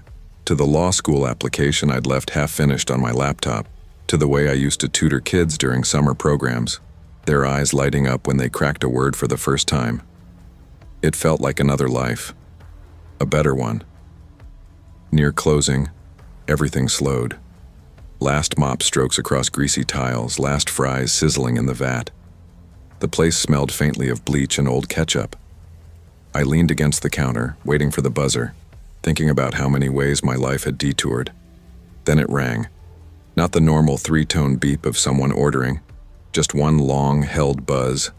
I adjusted my headset, thumb pressing the receiver. Hello? Nothing. I frowned, glancing at the camera feed. Just fog rolling past the drive-thru window. No headlights, no outline of a car. Hello? I asked again, trying to sound bored instead of uneasy. The speaker hissed with static, then a voice. Low. Male. Can I come in? I used to work here, I remember you. Something about the cadence lodged itself in me, as though my memory should recognize it but didn't. My shoulders tightened. The words crawled under my skin. I turned toward the window. Outside was nothing but fog spilling across the lot like smoke. One failing street lamp cast a weak circle of light, but beyond that the lot was empty, until I noticed the car. A battered sedan sat across the street, engine off, lights dark, just idling there like it had been waiting. I told myself I had to finish closing. Routine. I grabbed the trash, pushing the side door open just far enough to roll the bin out. The cold air cut through me. I stepped forward, then froze. Someone stood there. Gretchen. Frail, cardigan hanging from her frame like it belonged to someone else. I remembered her, summer afternoons when she wandered in, asking for coffee she couldn't pay for. Customers said dementia. I'd watched her shuffle off more than once, clutching air as if it were a purse. Her eyes met mine now, blank but heavy, as though she wasn't looking at me so much as through me. "He's been waiting for you," she whispered. Her voice scraped low, fragile, but certain. He never left. The trash bag warmed in my hand. My throat went tight. I wanted to say I didn't understand, to tell her she had the wrong person, but the rumble of that unseen engine across the road made my pulse spike. I let the door shut hard, the lock clicking back into place. The sound echoed through the tiled lobby like a gunshot. Gretchen didn't flinch. She just watched through the glass, still as stone, until finally she turned and shuffled into the fog. Silence dropped. Too heavy. The fryer hiss had stopped. Even the drive-thru speaker went dead. I could hear the wall clock ticking, steady and loud, every second dragging closer to 1 a.m. I backed away from the window. My chest ached with how fast my heart was going. All I wanted was sound, light, people, anything but that nothing. With shaking fingers, I pulled out my phone and dialed 911. "It's me. I'm at Burger King, Maplewood Drive. Someone's outside." I heard a voice through the speaker. My own words came out in gasps, the line cracking like a walkie-talkie losing signal. "Please hurry."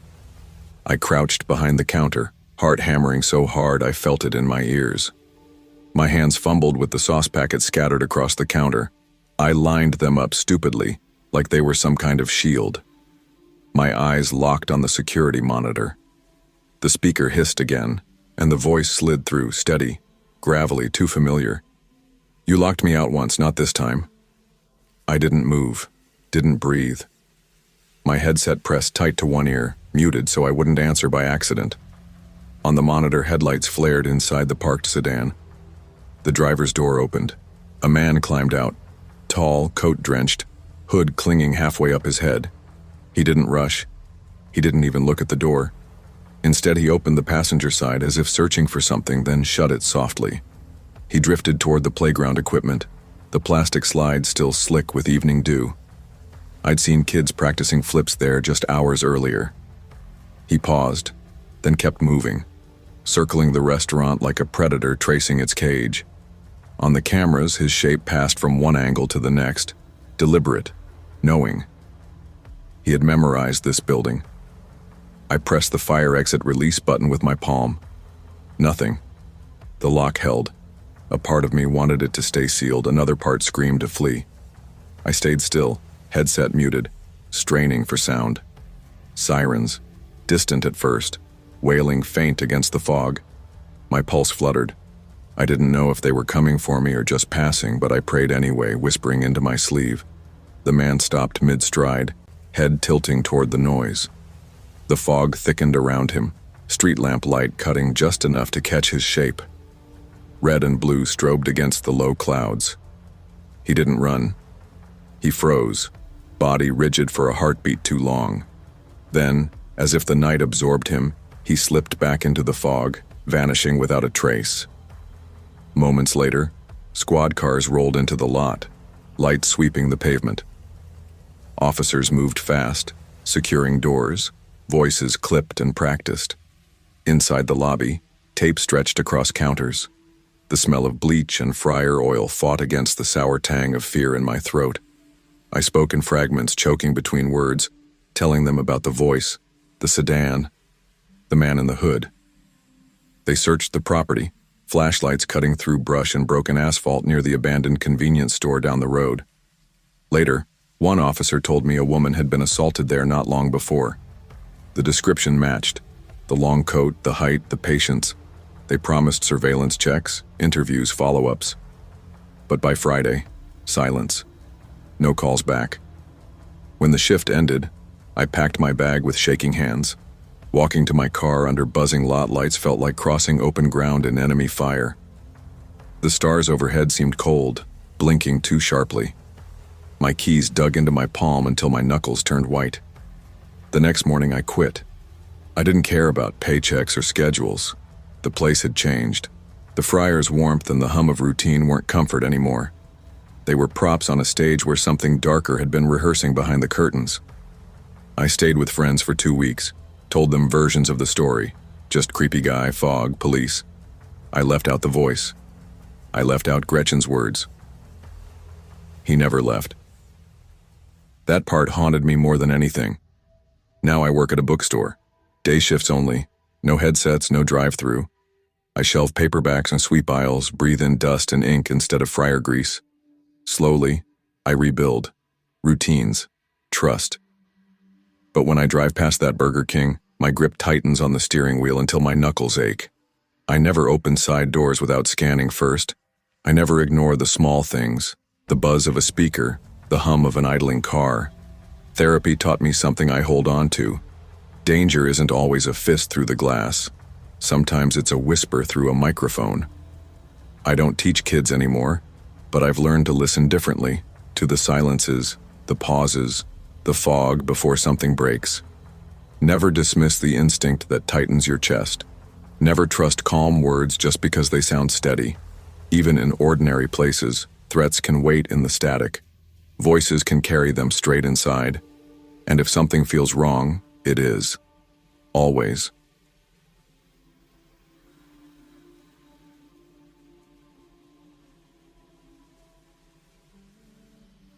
I moved to Evansville for the same reason most people do after a breakup. I needed to erase myself and start over. Everything I'd built had caved in on me. College, my relationship, the future I thought I had mapped out. I felt like I was walking around underwater, lungs full of regret, waiting to drown. My cousin threw me a lifeline. He managed the Burger King downtown and said he could get me a job and a place to stay. Look, it's not glamorous, he told me over the phone, but it's cheap, technically free. You'll be right above the restaurant. No commute, no rent. Just work, sleep, repeat. That's how you heal, right? I took it. I convinced myself it was perfect. A tiny studio apartment perched on top of a fast food joint.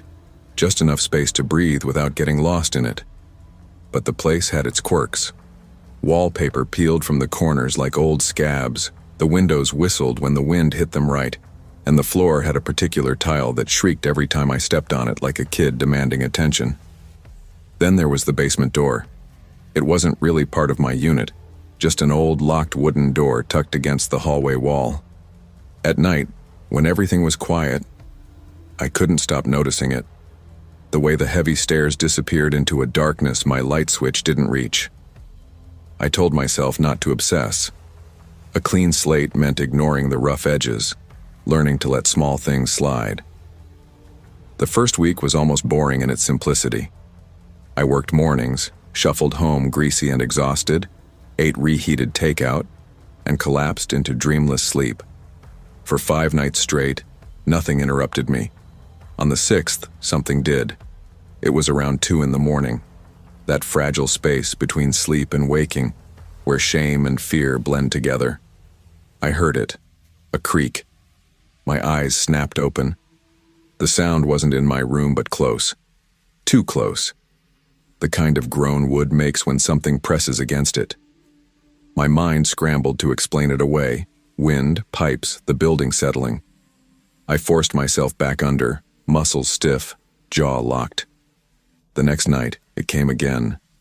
Same time. Louder. Closer. I swore it was the basement stairs this time, the weight of something testing each step. My body refused to move. I stared at the ceiling, every nerve lit like a fuse. By the following evening, my nerves were frayed thin. I grabbed my phone, thumb hovering over the flashlight icon, and walked to the basement door. My cousin's voice rattled in my memory. Old building. Nothing down there. Don't worry about it. I hoped he was right. My hand shook as I turned the knob. The air hit me first, stale, thick, cooler than the rest of the building. I descended slowly, the beam from my phone bouncing against the cracked walls. At the bottom, under a single swaying bulb, I saw it. A rocking chair. Antique. Wooden. Half covered in dust. Gently moving back and forth, though nothing touched it. I froze. My chest filled with something heavy, like water flooding a boat. I didn't remember seeing it during the inspection. Not once. That impossibility gnawed at me. I backed away slowly, then faster, until I was out in the hallway again. I slammed the door shut and hit it with my palm, hard enough that my knuckles burned. The next morning, I lied to myself. I told myself I'd dreamed it, hallucinated it. When I mentioned the noise in passing, my cousin just shrugged. "Old place, man. You're wound too tight." But I couldn't leave it alone. That afternoon, I went back down with my phone recording, determined to prove it was nothing. The chair sat there in silence. I touched it. The wood didn't move. No rocking, no sound. Just stillness. Relief began to creep in, until I noticed the chair wasn't where I'd left it. It had been shoved to the far wall the night before. Now it was centered in the room, square in the middle like someone had placed it on display. My stomach lurched. I shoved it back into the corner, stacked dusty boxes on top, and left a note I scribbled quickly on scrap paper. "Please don't rock." That night it rocked anyway. Louder, rhythmic, insistent. I went back down again, against every instinct screaming at me to stay away. My fingers brushed the armrest. The wood was scarred. Burn marks etched deep into the grain like someone had clutched the arms with bare, burning hands and squeezed until the finish cracked. Only the right armrest. The left was untouched. Something was wrong. This wasn't loneliness or paranoia. It was watching. After that, I started sleeping in the Burger King break room. I told myself it was easier for early shifts, but really I couldn't stand being alone above that basement anymore. I'd chain smoke outside, down cup after cup of burnt coffee, just to keep myself grounded on the lit-up first floor. My co-workers teased me. "Man, you're hearing the friar whispering secrets." One laughed. I didn't laugh back. I could feel myself unraveling, insomnia chewing holes in me, stress knotted tight in my chest, grief rotting me from the inside. It was the perfect storm for madness. But still, one night after closing, I found myself standing at the basement door again, my hand on the knob, my body moving before my brain decided. And this time, I went down. The basement door wasn't shut that night. It stood open just a crack, enough for a slice of darkness to leak out into the hall. The duct tape I'd been using to keep it sealed dangled loose, curling like dead skin. My throat went dry. I should have turned back, locked myself in my room, but instead, I pushed the door wider and stepped down. The rocking chair was there, tucked into the corner, perfectly still. No swaying, no whisper of movement. Silence swallowed every step I took, heavy and unnatural, as though the basement itself were holding its breath. I pulled my phone out, hands shaking, and started typing notes into the screen. Then it came.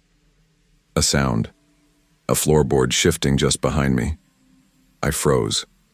My ears strained for footsteps, for anything, but the basement was a tomb again. Still, I knew. The sensation was clear and unmistakable. Eyes on me. Someone, or something, had been moving in the shadows while I stood there pretending I was alone. My chest clenched. I didn't think. I bolted up the stairs, nearly slipping on the worn steps, my heart thrashing so hard I couldn't tell if I was choking or breathing. Sweat slicked my hands as I slammed the apartment door shut and shoved the bolts across. I sat in the kitchen with a flashlight clenched in my fist like a weapon, waiting, begging silently for daylight to come. That night, I finally broke. I texted my cousin. "I'm leaving on Saturday." He didn't answer. I managed 2 hours of restless, broken sleep before the alarm dragged me into morning. I showered at 5, hands trembling under the spray, then clocked in at the grill. My body went through the motions, flipping patties, dropping fries, wiping down trays, but none of it landed. The day was a mechanical blur, my mind still trapped in that basement. By the time I got back that night, I didn't hesitate. I dragged my mattress into my car, stuffed my clothes into duffel bags, and carried them down without a word to anyone. No goodbyes, no explanations. Just escape. Now it's been 4 months. I'm living in a friend's spare room 2 towns over. I make coffee and shelve books at a library cafe, and the world above ground feels quieter, safer, at least on the surface. But the basement follows me. The creaks, the rocking chair, the impossible silence. they never left. I never proved anything. No photos, no videos. Nothing to hand to a landlord or wave in my cousin's face. It could have been stress, or grief, or insomnia warping me into paranoia. That's what I tell myself when I'm desperate to sleep. But the memory of those burn marks carved into the chair's armrest lingers, blackened grooves where a hand had once gripped too tightly. And the fact that the chair always returned to its place, no matter where I pushed it, still gnaws at me. Because that means someone had been down there, someone who wanted me to know. Someone who knew exactly where I lived, how to rattle me, how to wait until I cracked. That thought unsettles me more than anything. I avoid old houses now. Any unlocked door makes my skin crawl. Wooden chairs? I can't sit in one without glancing behind me every few minutes. I sleep with blankets piled in front of me, not behind, as though I can block something unseen from creeping closer. I stopped believing I could ever control what waits below me. I bought a new place, 3rd floor, no basement, with a key code entry I check twice every night. Thick curtains smother the windows, blackout panels block the light, and I even unplug the hallway bulb so no flicker sneaks under my door. Friends tease me for overreacting. Relax, they laugh. You're safe now. But they don't know me at 2 in the morning. They don't know what it feels like to wake half asleep with a door you thought was locked standing slightly ajar.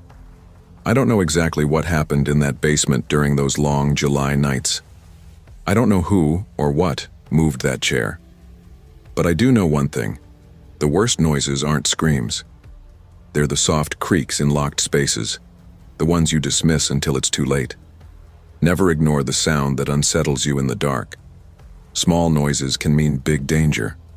And sometimes the most terrifying part isn't proving it happened. It's knowing you were being watched, long after you thought you'd gotten away.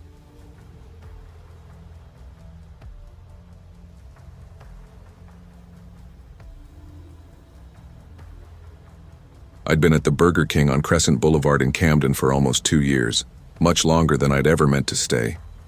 The job started as a stopgap. My dad had gotten sick, and the steady paycheck kept things afloat while letting me stay close to home to help him. After he passed, the weeks blurred together and I stayed out of inertia more than anything else. Now my transfer to a Philadelphia store had finally come through. This week was supposed to feel like release, like peeling off a suffocating skin. But instead it felt strange, uneasy, as if the building itself didn't want to let me go. Camden nights had a different weight. The steady groan of traffic pressed against the glass doors even when they were shut. The smell of fry oil clung to everything, mixing with the sharp tang of city dust that drifted in whenever someone opened the door. The people, customers, co-workers, anyone who lingered past dark, carried a sharpness in them, too much anger compressed into too little space. Sometimes it felt like even the walls of the place remembered grudges. And then there was Robbie. He worked maintenance, wiry and quiet, the type who blended into corners until you realized he'd been there all along. Officially, his shift ended an hour before close. Unofficially, he stayed. Every night, without fail, he lingered by the side exit, chain-smoking 2 or 3 cigarettes, his eyes fixed inside as if the glass gave him something to study. He never said much, but his presence carried weight. I'd gotten used to the itch of being watched. Or maybe I just told myself that. Monday was my last Monday night shift, though it hadn't been on the schedule until I agreed to cover for Trina. She was new, 17, nervous, still fumbling with the register. Around 8:30, she pressed a hand to her stomach and whispered that she felt sick. I told her to go home, no problem. I'd closed alone plenty of times. By 9, I'd wiped down the counter and was mopping behind the grill when I noticed movement out of the corner of my eye. I froze. At booth 7, tucked back in the corner, sat Robbie, still in uniform, off the clock, but not gone. I pulled off my gloves, straightened my apron, and walked toward him. Any other night, I'd have asked if he'd forgotten something. His keys, his wallet, whatever. But tonight, a dull pressure thudded in my chest and I forced a lightness into my voice that I didn't feel. Hey, Robbie. Didn't realize you were still here. He lifted his eyes. Flat. Not curious, Not friendly, just observing. "Didn't feel like going home yet," he said. His tone was soft but carried an edge. "Got time to talk?" I hesitated. He nodded to the booth across from him. The air on that side of the restaurant felt colder somehow, like it had thinned out. My throat was dry as I slid into the seat. "Your last week, right?" he asked, leaning forward. Figured we could finally get to know each other. He wasn't smiling. He wasn't joking. And he wasn't wrong. This was my last week. My shoes squeaked faintly against the sticky tile, and my hand brushed the phone clipped to my belt. I slid it loose, held it low, and thumbed out a text to my cousin. "Call me in 2 minutes. Emergency." A fallback move. If things got weird, Peter would have my back with an excuse to leave. Robbie didn't notice, or if he did, he didn't care. He asked why I never sat with the others during breaks, whether I lived alone, whether I was actually excited about the transfer. His words were casual on the surface, but they pressed like fingers against bruises. I gave quiet, fumbling answers, my voice careful, buying time as I glanced at the clock. Then his tone shifted. "You ever wonder what people notice when they watch you all day?" The words sank like a stone into the silence. The overhead lights buzzed faintly. The kitchen clattered in the background, fry baskets shifting, timers beeping, but it all sounded far away. I felt sweat bead along my spine. My hand tightened on the mop handle I'd leaned against the booth. Robbie just watched me, calm, steady, as though he didn't need to say anything more. His quietness was worse than if he'd raised his voice. I swallowed hard, tapping the mop handle once against the floor just to break the stillness. I kept my back half turned toward him as I repositioned the trays on the counter, trying to keep my hands busy. He made some offhand joke, something about coworkers or maybe the fryer, and I forced a chuckle, the kind you give when you don't even understand the punchline but can't risk silence. Then my phone buzzed. The screen lit up with Peter's reply. "Tell him." I froze, the glow reflecting faintly off the chrome of the soda machine. My stomach flipped. I slid the phone into my pocket before Robbie could read anything off my face. He noticed anyway. His eyes followed the motion, steady. "Everything okay?" he asked, tone flat, his expression locked in that unreadable calm. "Family emergency," I whispered, barely audible. The words tasted shaky in my mouth. I drew in a shallow breath. I didn't even finish the sentence. He didn't say goodbye, didn't move, didn't blink much, just tilted his head and spoke so quietly I had to strain to catch it. "You're not going to last in Philly either." Then he leaned back. "Trust me," he'd said. I didn't argue. I didn't grab the mop or finish my work. I just left. Walked out through the side door, leaving the fryer lights on, the lobby stairs unswept, the place half open to shadows. My chest ached until I hit the driver's seat of my car, slammed the lockdown, and finally let myself breathe. My hands shook against the steering wheel. The words replayed on a loop. "Not going to last. Trust me." It wasn't anger that stuck with me. It was the cold weight of it, the way it settled like a warning lodged deep in my gut. The next morning, my manager texted. Robbie had called out. He left a resignation note on the fryer, just a folded sheet of paper, no explanation. And in the silence that followed his absence, the restaurant didn't feel lighter. It didn't feel free. It felt suspended, like the air was waiting for something else to happen. I finished out the week quietly, though it wasn't the send-off I'd imagined. No triumphant last shift, no laughter with the crew. Just routine, clean the back rooms, sweep the floors, stop staring at the clock. When I transferred to Philadelphia, I told myself I was closing that chapter, shutting the door on Camden for good. Now I work at a Burger King downtown, the kind where the counter is always crowded. Cars clog the drive-thru, and noise swallows you whole until you forget yourself. That was what I wanted. Constant traffic, anonymity, a place where people respected personal space because there was no room for anything else. But it's not over. Not really. Even here, I catch myself scanning the dining area whenever the rush dies down.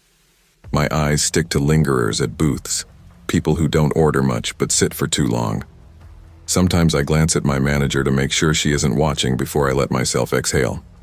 Because I know now, it doesn't take shouting or violence to unsettle someone. A person can shake you simply by watching too long, by sitting in silence and asking questions that cut just a little too close. That night in Camden changed me. Not from fear exactly, but from awareness. Danger doesn't always announce itself.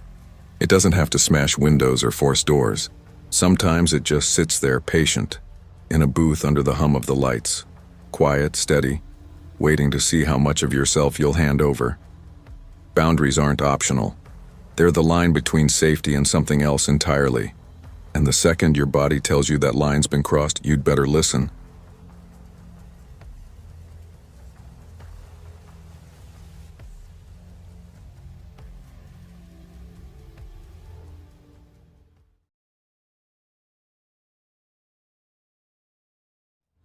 I was 24 when it happened, fresh out of college with a marketing degree and a head full of ambition. Landing a job at a mid-sized firm in Charlotte felt like the start of everything I'd worked for. The place wasn't some massive corporate tower, but it had a sleek modern office, a laid-back atmosphere, and most importantly, potential. I didn't know a soul in town, so when Emily, who'd started the same week as me, offered to split her 2-bedroom apartment, I felt like I'd hit the jackpot. Emily was cheerful, easy to talk to, and seemed to know every shortcut and hidden gem in the city. Back then, I thought I'd lucked out. We clicked instantly, joking about how we'd be the dynamic duo of the department. Those first few weeks were effortless. We carpooled to work, collaborated on a couple of small campaigns, and fell into a Friday night ritual of wine and pizza at the kitchen table. Emily always had office gossip ready, who was sucking up to the manager who was secretly dating whom, but I mostly tuned it out. I was focused on making a name for myself through my work, not through drama. She'd laugh at me for that. "You're too clean for marketing," she'd say with a teasing grin. "You gotta be at least a little cutthroat." I thought she was joking. The first strange thing was small. One morning I showed up late to a client call because the calendar invite wasn't there. I was positive I'd saved it. Emily looked puzzled, then shrugged and said, "Maybe it glitched. That app crashes on me all the time." I believed her. 2 days later, I opened a pitch document I'd been working on and found half my notes missing. My heart sank. I scrambled to rewrite everything from memory, but halfway through the meeting, I realized the numbers were wrong. Emily glanced at me, eyebrows lifted in surprise. "Didn't you say you triple-checked those?" she whispered. I felt like an idiot. The real shift came the night before a major presentation. I had spent 3 nights perfecting my slides, rehearsing my talking points, fine-tuning every transition. That morning I opened the file and froze. Someone had rearranged entire sections. Bullet points were reworded in this odd, sarcastic tone, and several charts were completely wrong. It wasn't random. It felt deliberate. Emily strolled past with her coffee, glanced at my screen, and said casually, "Oh, you're still tweaking it? Bold move considering it's a 10.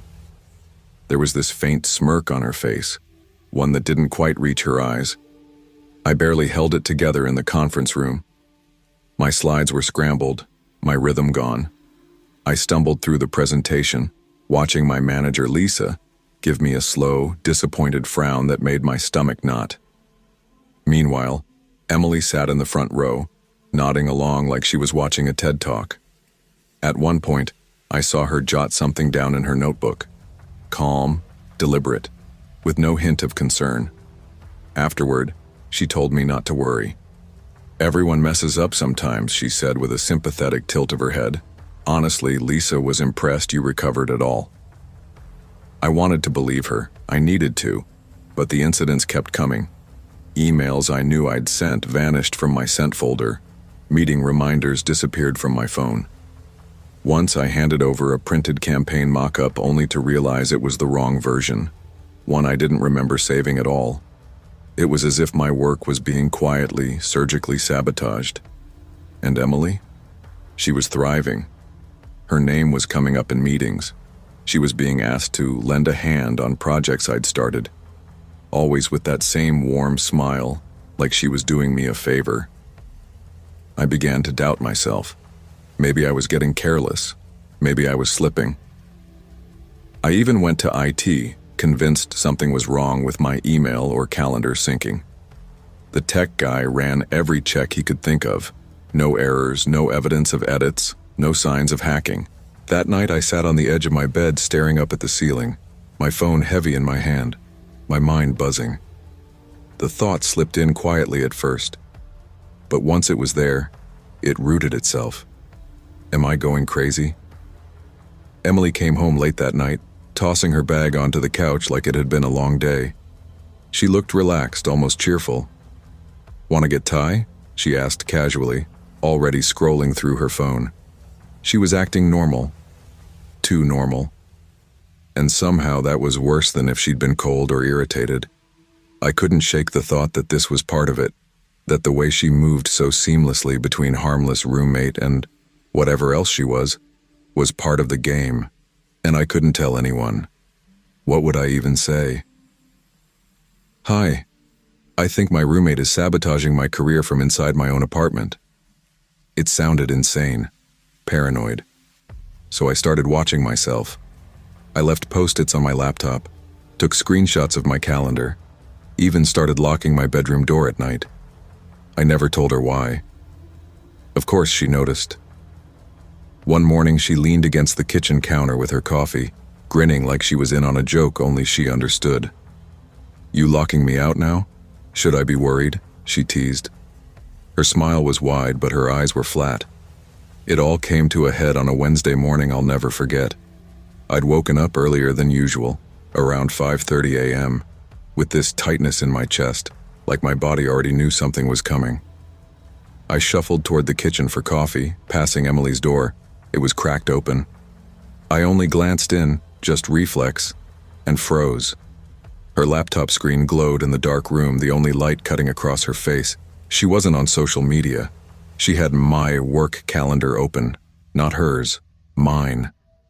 Her fingers moved quickly across the keys, making changes. I stood there, barely breathing.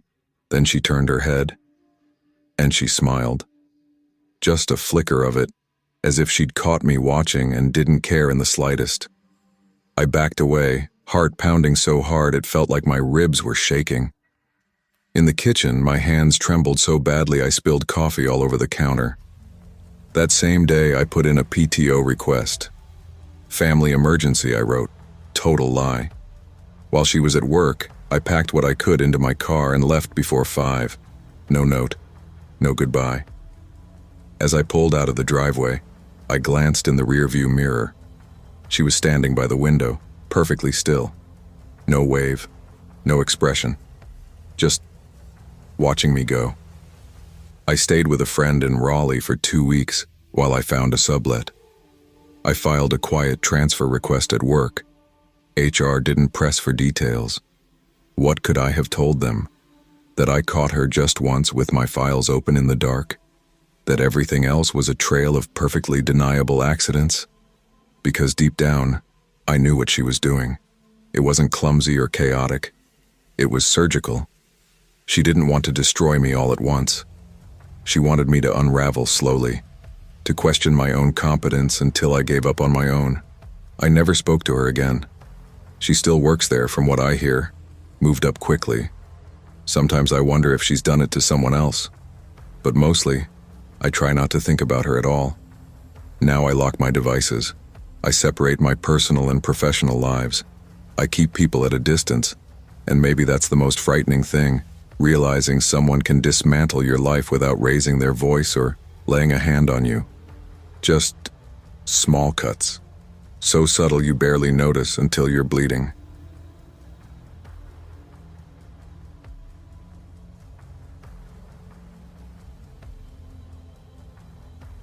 I was a junior at a small university in Oregon when it happened. Fall semester had just started, and for the first time, I was living off campus. Between a part-time job at the student library and a full course load, I couldn't afford to be picky about housing. I found the place on a student message board.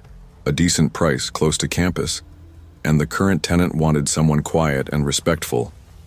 That's how I ended up sharing a 2-bedroom apartment with a guy named Jordan. Jordan was polite but distant, the kind of person who never left dishes in the sink but also never made small talk.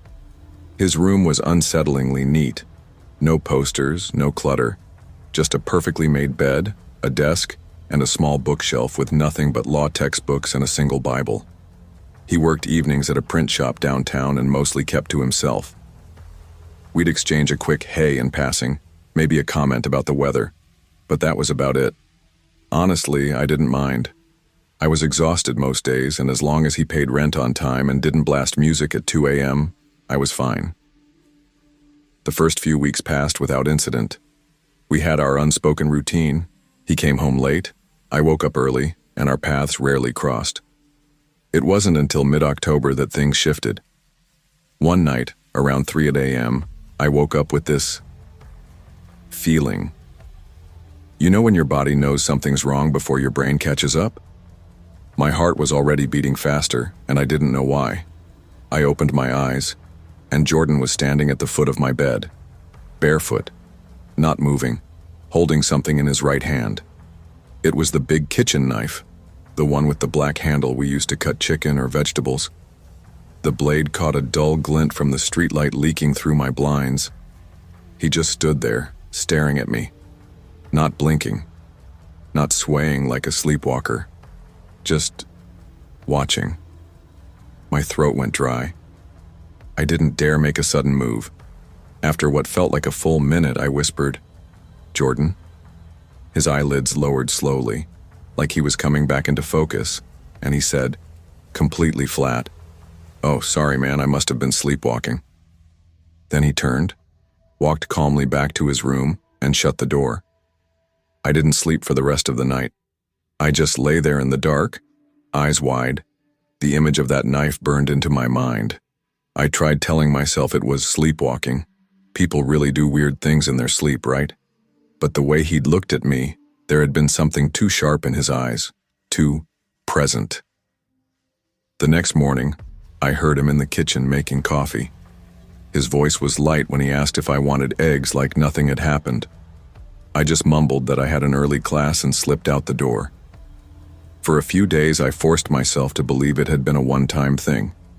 I even Googled sleepwalking with objects and read a few articles and Reddit threads. Some people did end up carrying knives or other dangerous stuff while asleep. Still, I couldn't shake the memory of his expression. And then I started noticing other things, like how he always double-checked the locks before bed, sometimes 3 or 4 times in a row. Or how, one night, I walked past the living room and found him standing there in the dark, muttering under his breath while staring at the blank TV screen. He didn't notice me. Or maybe he did. I found all the knives in the kitchen drawer rearranged, blades pointing outward, handles tucked in, like someone had placed them that way deliberately. It wasn't just messy, it was intentional. Then there was the day I came home and saw my bedroom door slightly open. I always shut it, always locked it before leaving. Nothing was missing, but my pillows, they'd been moved. I knew because I stacked them in a very particular way for my back. Eventually, I decided I had to confront Jordan, not aggressively, just carefully. I waited for a Sunday afternoon, the only time our schedules really overlapped. I tried to make it sound casual, almost like a joke. "Hey man, remember that night you were in my room with the knife? That kind of freaked me out." He didn't laugh. He just stared at me for several seconds before finally saying, "Yeah, my mom said I used to do weird stuff in my sleep. Sometimes I'd scream or hit walls, it's just something I've always had." He paused, then added, "But don't worry, I've got it under control now." The way he said it didn't reassure me. It sounded practiced. That night, I locked my bedroom door and shoved my desk in front of it, just in case. I didn't sleep much. Every creak in the hallway seemed louder, heavier. Around 2:30 a.m., I heard slow footsteps pacing outside my door, back and forth, back and forth. Then they stopped. A soft knock. 2 taps. Nothing else. I didn't move, didn't answer. Just lay there under the covers with my phone in my hand, 911 already typed out, my thumb hovering over the call button. He didn't speak, didn't try the handle, just stood there. I think I waited almost half an hour before the footsteps finally faded away. The next morning, I acted like nothing happened. I packed a bag, told Jordan I'd be staying at my girlfriend's place for a few nights, except I didn't have a girlfriend.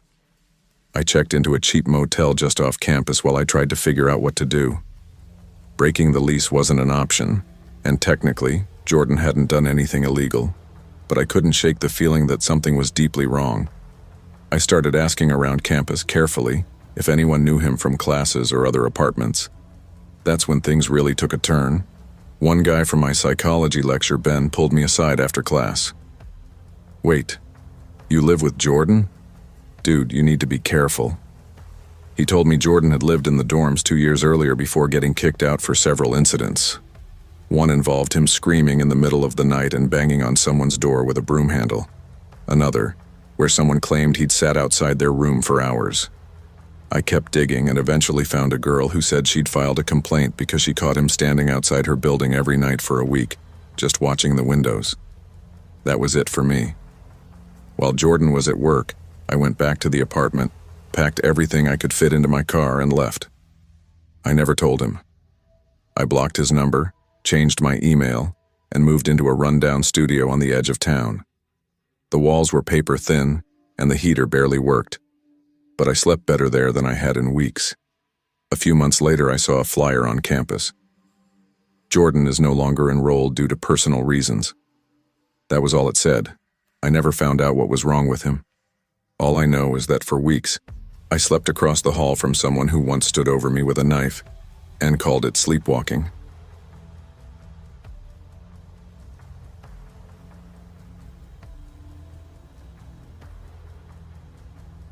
I'm not usually the type to post personal stories online, but what happened to me a few years ago still knots my stomach every time I think about it. Writing it out might be the only way I can make sense of it. Back in 2018, I had just moved to a mid-sized city in Oregon for my first real job out of college. I didn't know a single person there, and with rent prices being absurd, I ended up on Craigslist looking for a roommate. I was working long hours in graphic design, barely managing to pay my bills, so a cheap room in a shared house felt like the only viable option. That's how I met Jessica. She was the one who posted the ad. About my age, maybe a year older, with this bubbly, overly warm energy that made me drop my guard almost immediately. When I came to see the place, she greeted me barefoot in pajama pants, holding 2 popsicles, telling me she'd just come back from a walk and loved the heat. It was February. That should have been my first red flag. But the rent was unbelievably cheap, and she said she just wanted a chill girl to share the space with. I moved in 3 days later with 2 suitcases and a foldable mattress.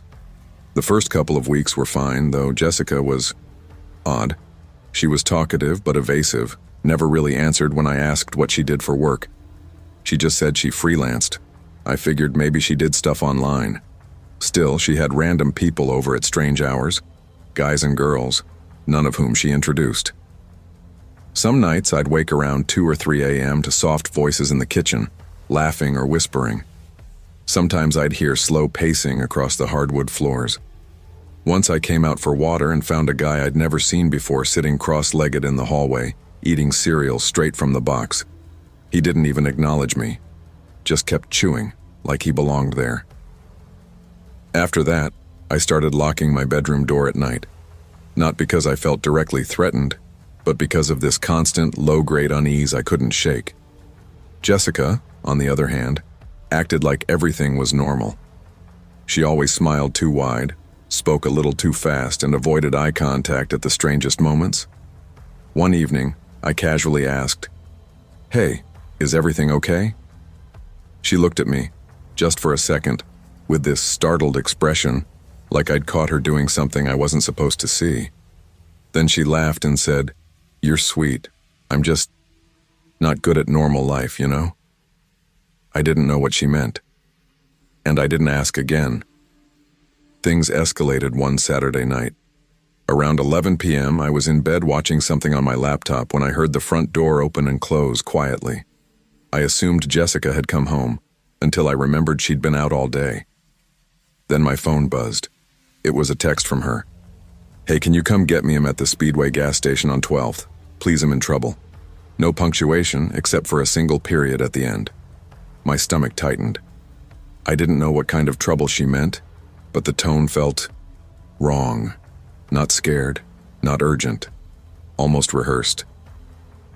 I sat frozen for a moment, keys in my hand, but something kept me from leaving.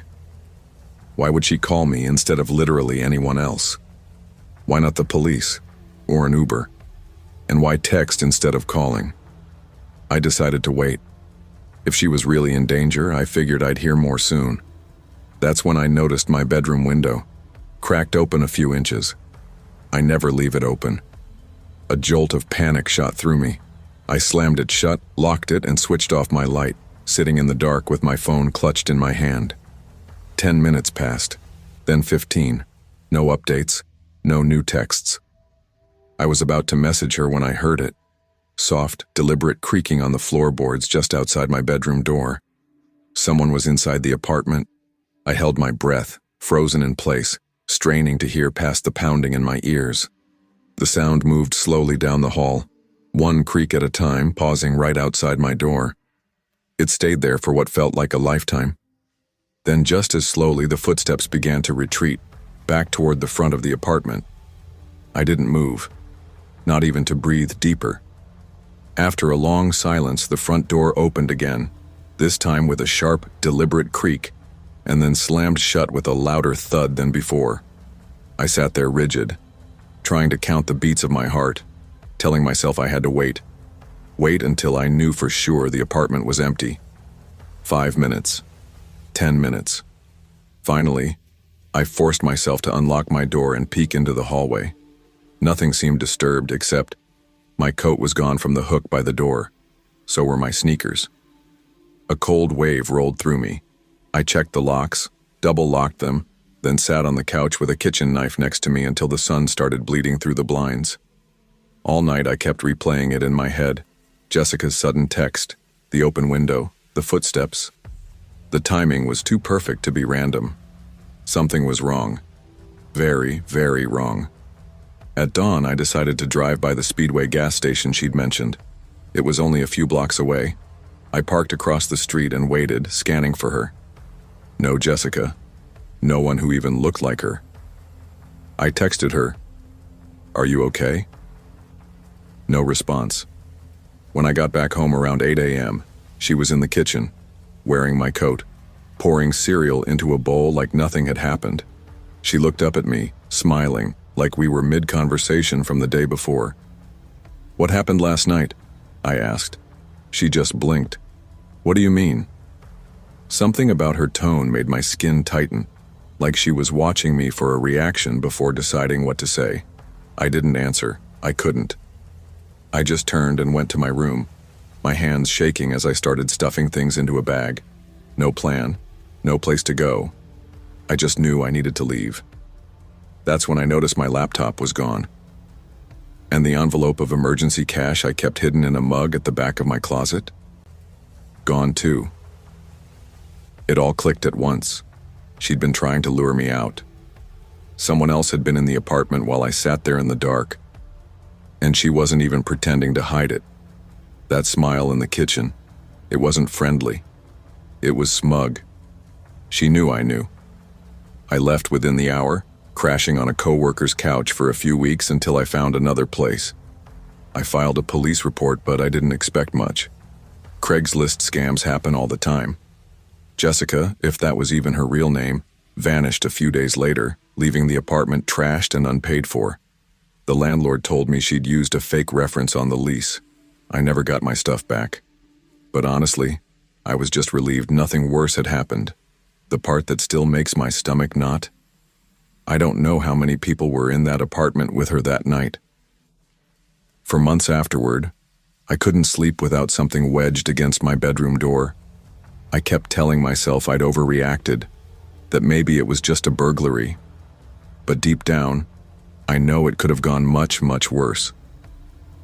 If I'd left the apartment even for 5 minutes, who knows what I would have come back to, or if I would have come back at all. So yeah, be careful with Craigslist, and trust your gut, even when the red flags come barefoot, in pajama pants, holding a popsicle.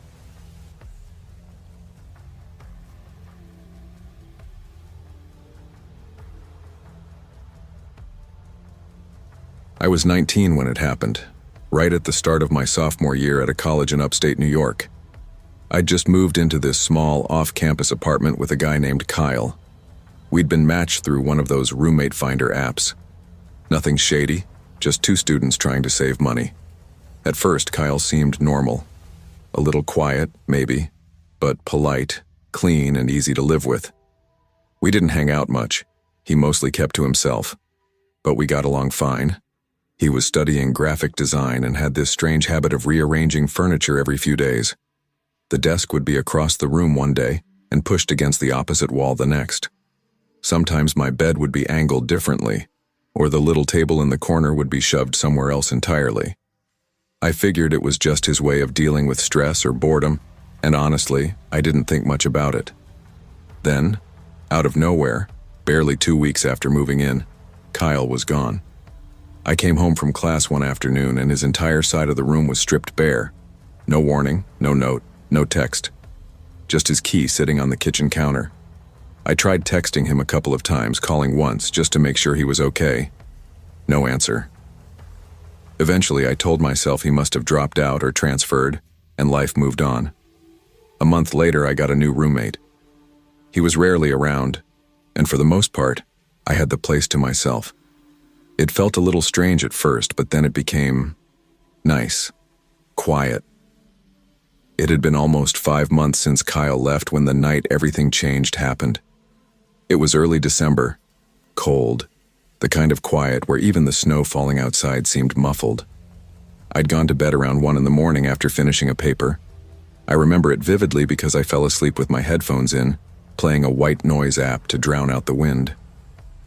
Sometime in the middle of the night, I woke up with this deep, unshakable feeling that something wasn't right, that someone was in the room. I slid the headphones off. The room was dead silent, except for a slow, steady creaking of wood. At first, I thought it was just the building settling in the cold, but then I opened my eyes. Kyle was standing in the middle of the room. Same lanky frame, but thinner now. His skin had that washed-out, almost grayish tone, and he was wearing an oversized army green jacket that looked like it hadn't seen a washing machine in months. His hair was greasy, hanging over his face, and there were dark hollows under his eyes, like he hadn't slept in days. But the worst part wasn't how he looked. It was what he was doing. He was moving the furniture. My bed, my desk, even the small rug near the closet. He was shifting them, one piece at a time. Slow and careful, like he was setting the room back to some arrangement he remembered. Like he still lived there. And he didn't say a word. Not when I sat up. Not when I said his name. He just kept working, as if I wasn't even there. My phone was right on the nightstand, but my hand stayed frozen in my lap. It felt like the smallest movement could snap something invisible between us, something holding him back from doing God knows what. Finally, my voice came out, small but steady. "Kyle, what are you doing?" His hands stilled on the edge of my desk. Slowly, he turned to look at me, and when his eyes met mine, they were so empty, it felt like I wasn't looking at a person anymore, just the shell of someone who'd left himself behind a long time ago. Then he smiled, softly, almost cheerful, and said in this calm, unsettling voice, "Just fixing it. You moved everything." It felt like he was looking at me as if I was the one who'd done something wrong, like I'd violated some unspoken rule. I told him carefully but firmly, "Kyle, this isn't your room anymore. You left months ago. I have a new roommate now. You can't just come in here." He barely reacted, just blinked once, slow, his gaze fixed on some invisible point past my shoulder. Then, almost under his breath, he muttered about how he needed the space back the way it was, how someone had messed it up while he was gone. Then he walked to the closet, opened the door, and stood there.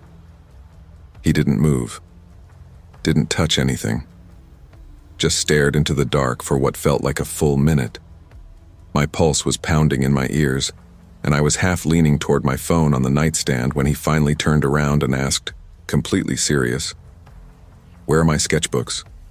I told him I didn't have them, that he must have taken them when he moved out. No response, no acknowledgement. He just crossed the room, sat down in the corner, and hugged his knees, like a kid who'd just been told his favorite toys were gone forever. That was the moment I decided to move. Slowly, I got out of bed, grabbed my phone, and stepped into the hallway.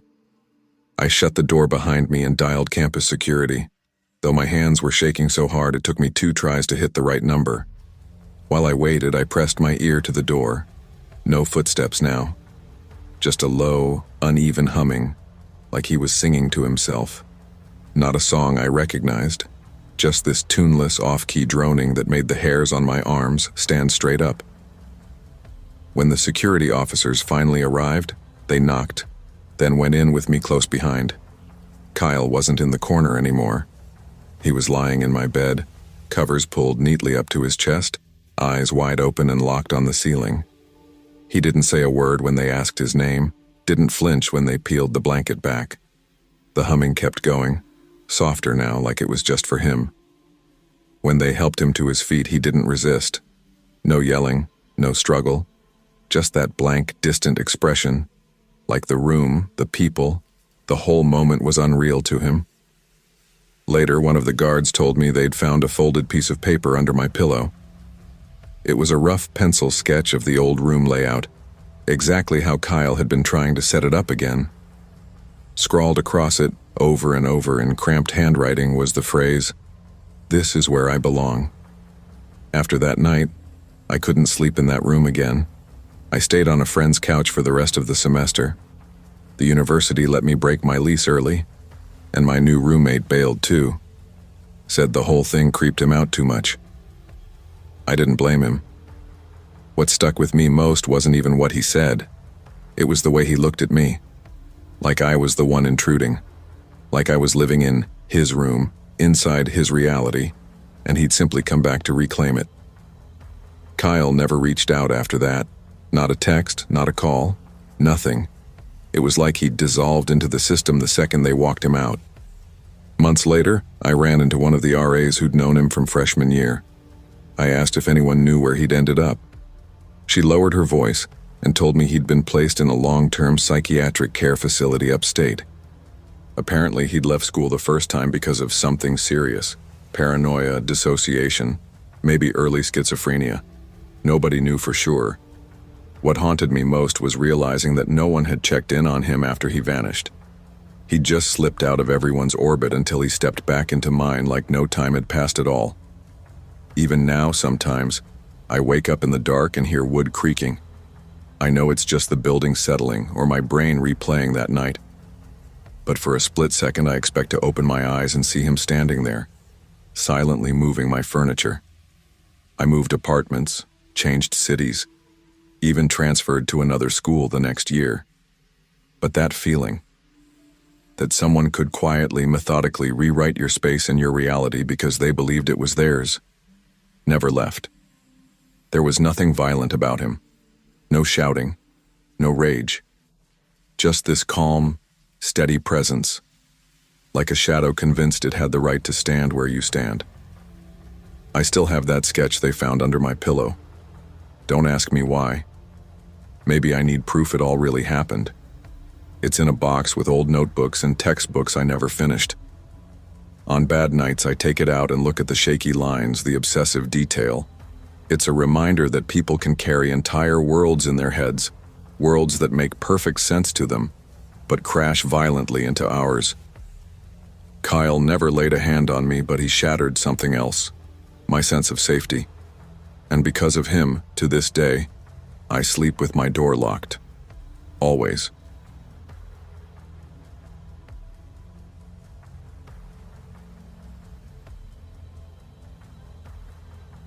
My name's Anna.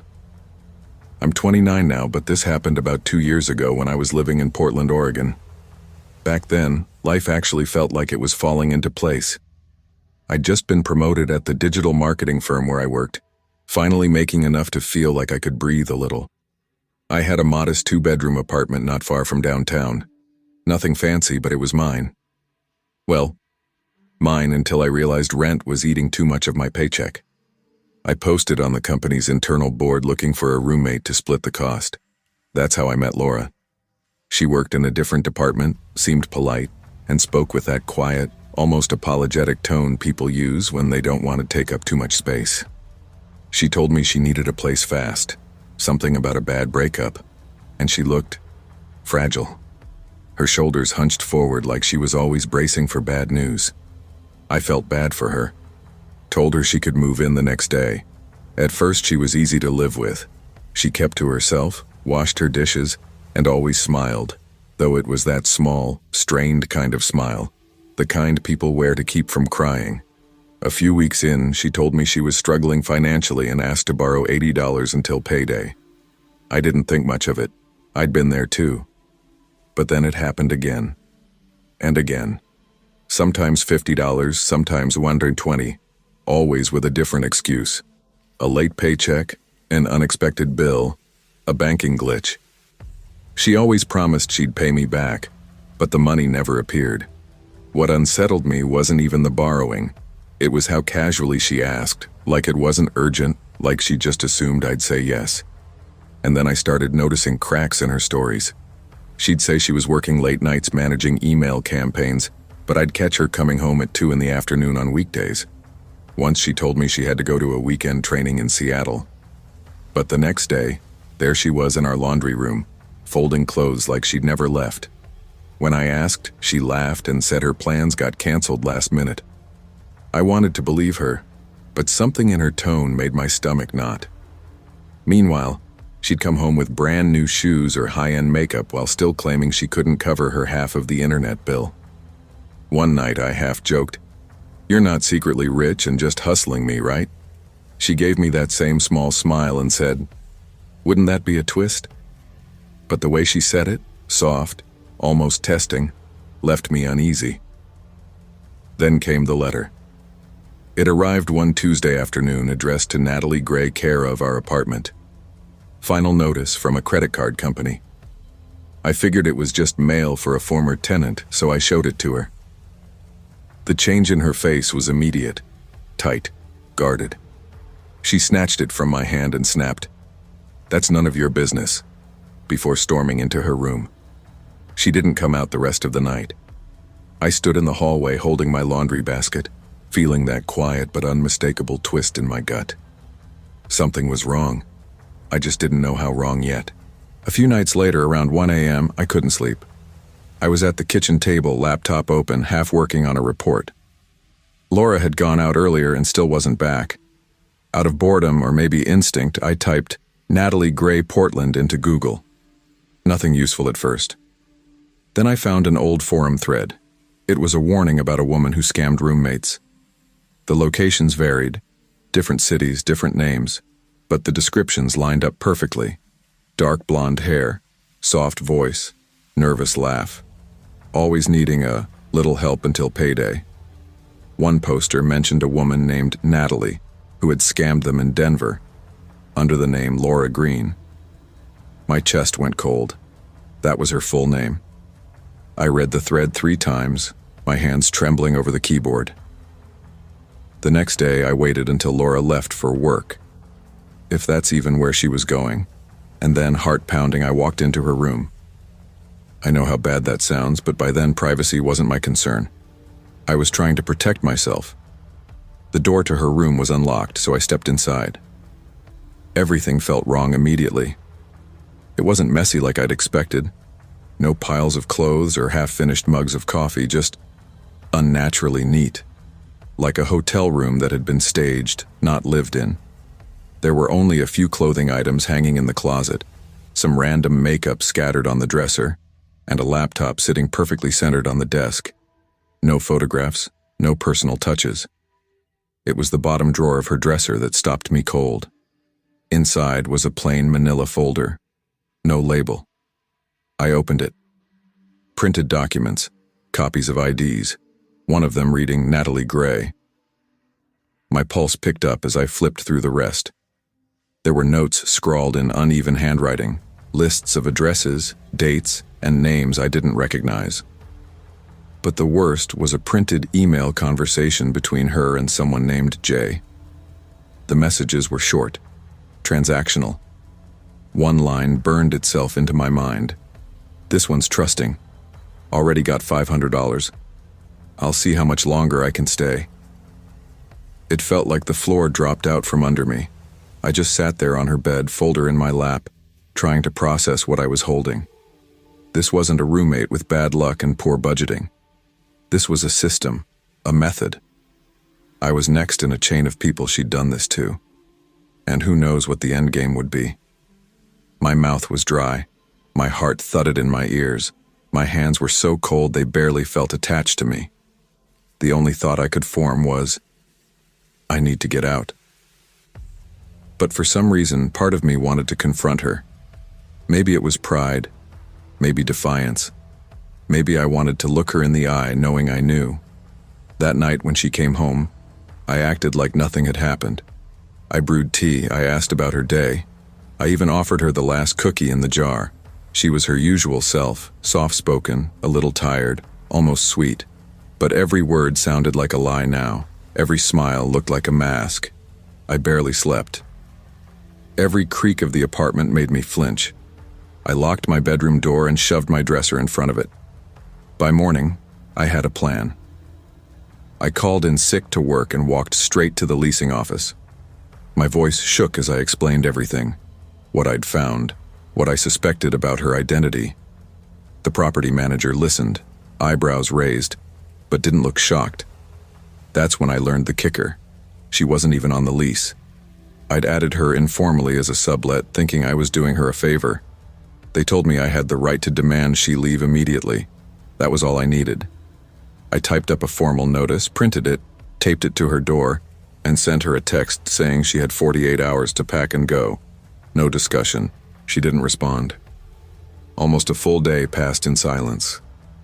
Then, close to midnight, I heard the front door creak open. My heart climbed into my throat. Footsteps. Then a knock, soft, just once, on my bedroom door. She didn't say a word. I could see her shadow under the crack, motionless. I held my breath, muscles locked, counting the seconds. Eventually, her shadow shifted. Slow steps back toward the hallway. By morning, she was gone. Her room was stripped bare, just a mattress left behind. The folder, the laptop, all of it had vanished. No note, no explanation, just that empty, echoing silence. For weeks afterward, I kept looking over my shoulder, changed the locks, warned people at work, filed a police report. I even posted on the same forum where I'd first seen her name, hoping someone else might dodge what I'd walked into. But the thought that kept me up at night was, what if I hadn't found those documents? Would she have drained my account? Stolen my identity? Hurt me? I'll never know. It's been 2 years, and I still screen potential roommates like I'm running a hiring process for the FBI. Background checks, references, the works. I learned the hard way that caution isn't paranoia. It's survival. I'll never really know who Laura was, or how many people she fooled before me. But I do know she took something I can't get back. My peace of mind. And maybe, in a way, she's still taking it. Because some nights I wake up certain I've heard footsteps outside my door, and for one sharp, breathless second, I wonder if she ever really left.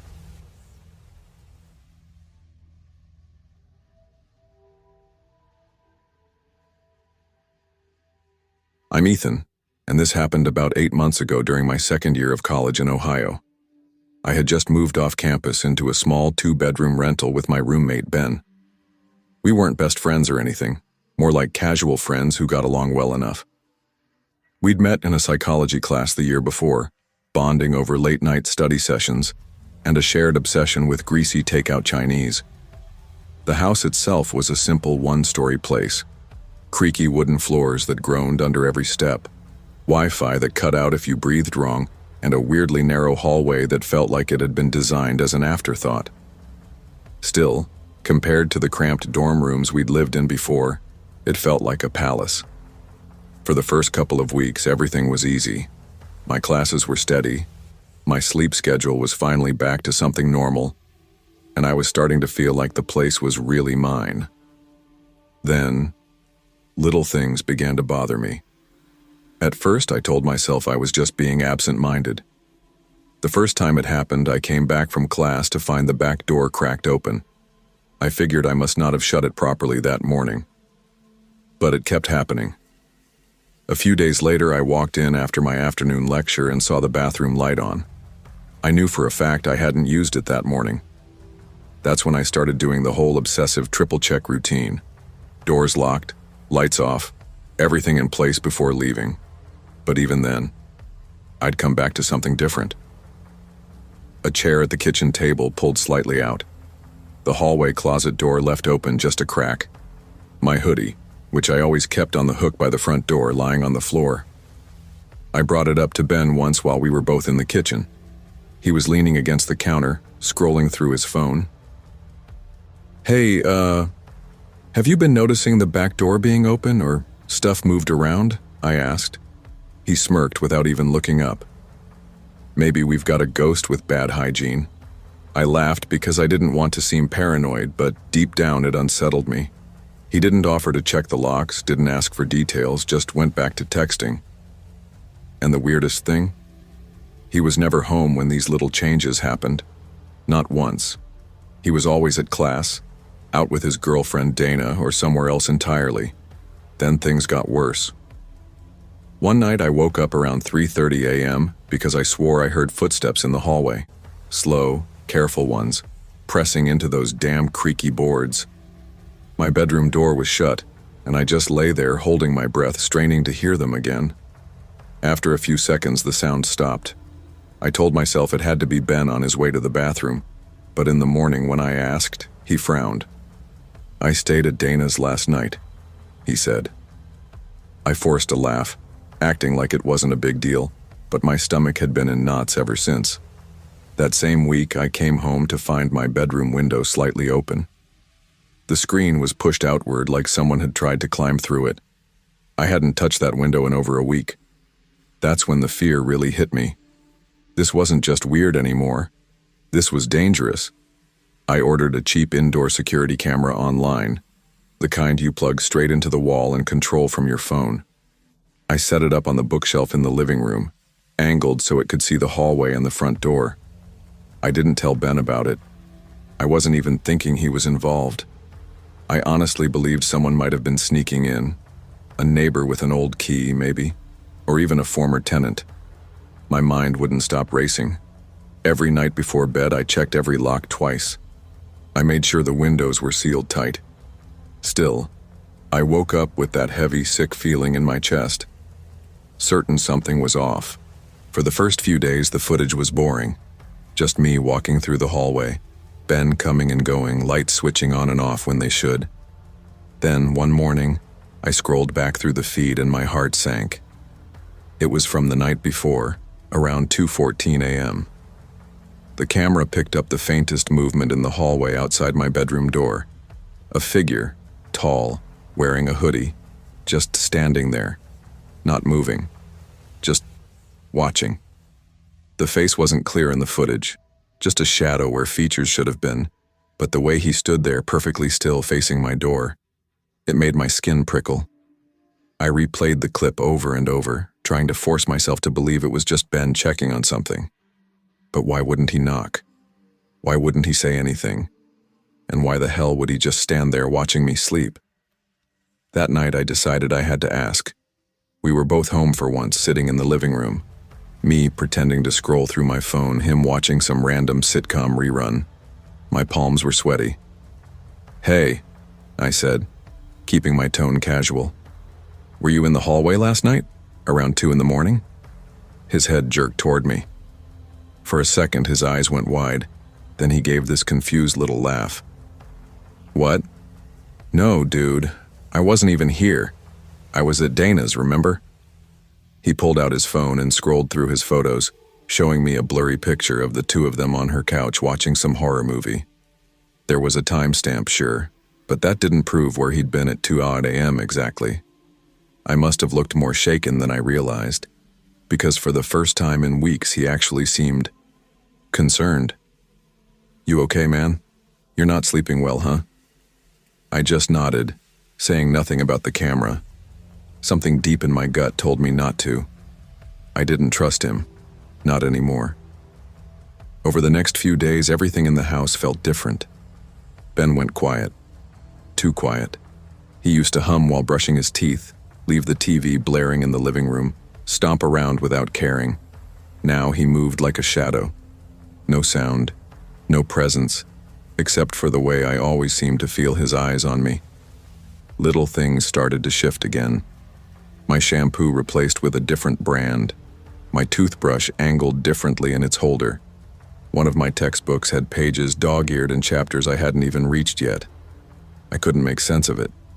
Either I was losing my mind completely, or someone was deliberately trying to mess with me.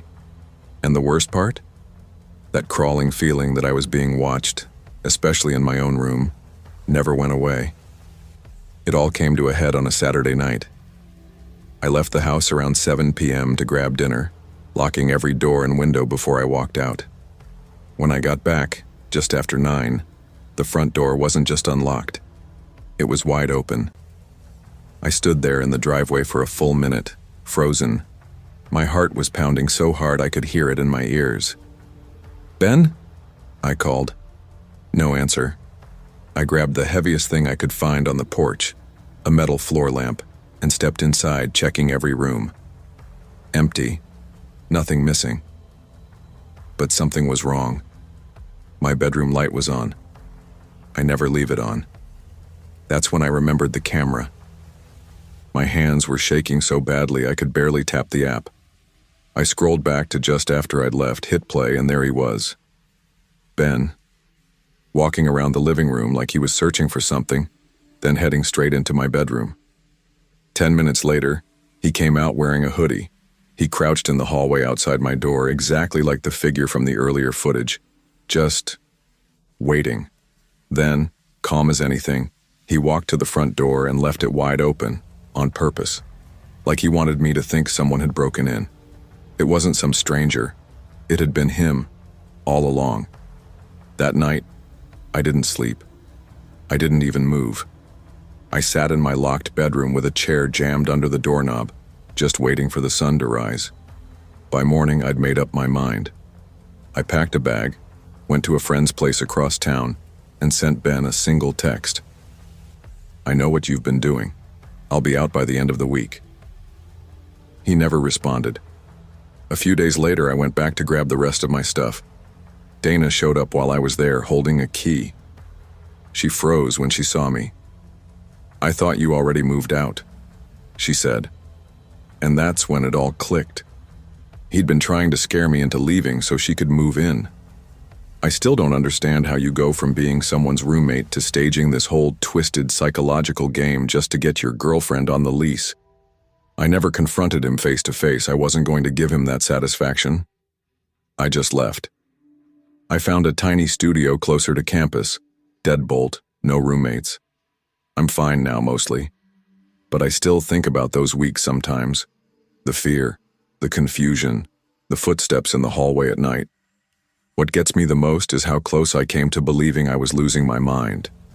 When all along, it was just someone I trusted, standing right outside my door, playing a cruel game. I double-check every lock before bed now, every single night.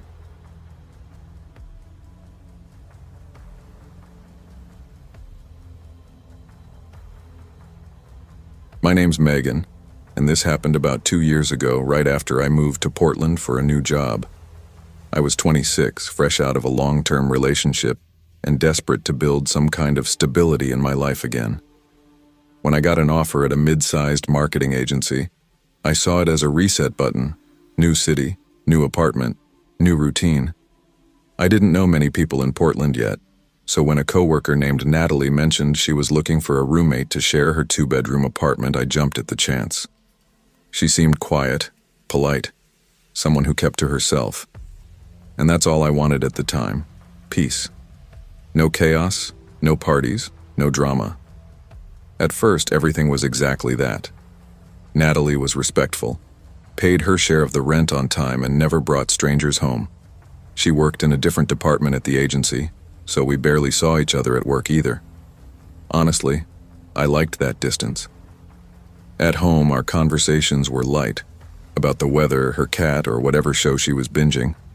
She spoke softly, avoided eye contact, like someone who'd been through something or maybe just wasn't used to socializing much. I didn't question it. If anything, I admired how contained she was. But that image didn't last. The first odd thing was my red hoodie.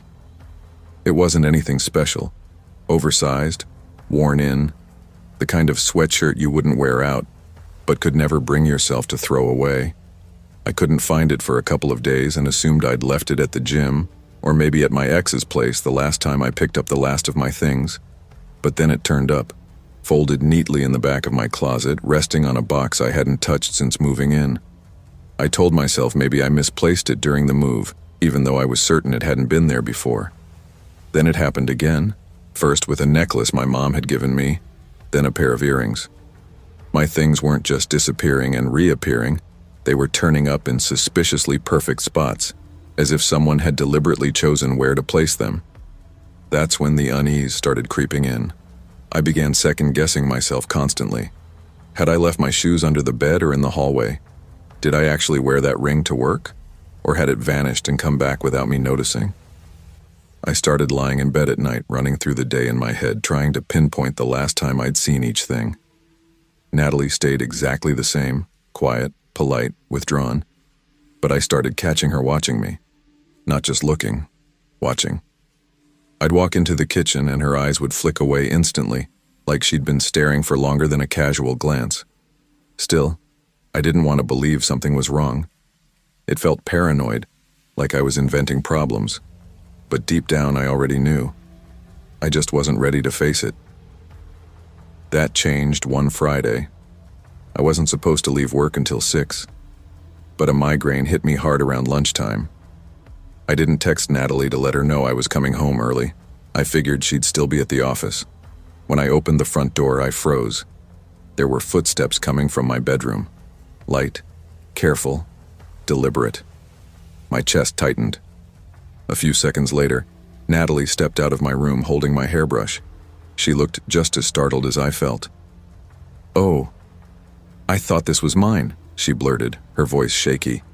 She muttered a quick apology and rushed down the hall to her own room without looking back. I didn't follow her.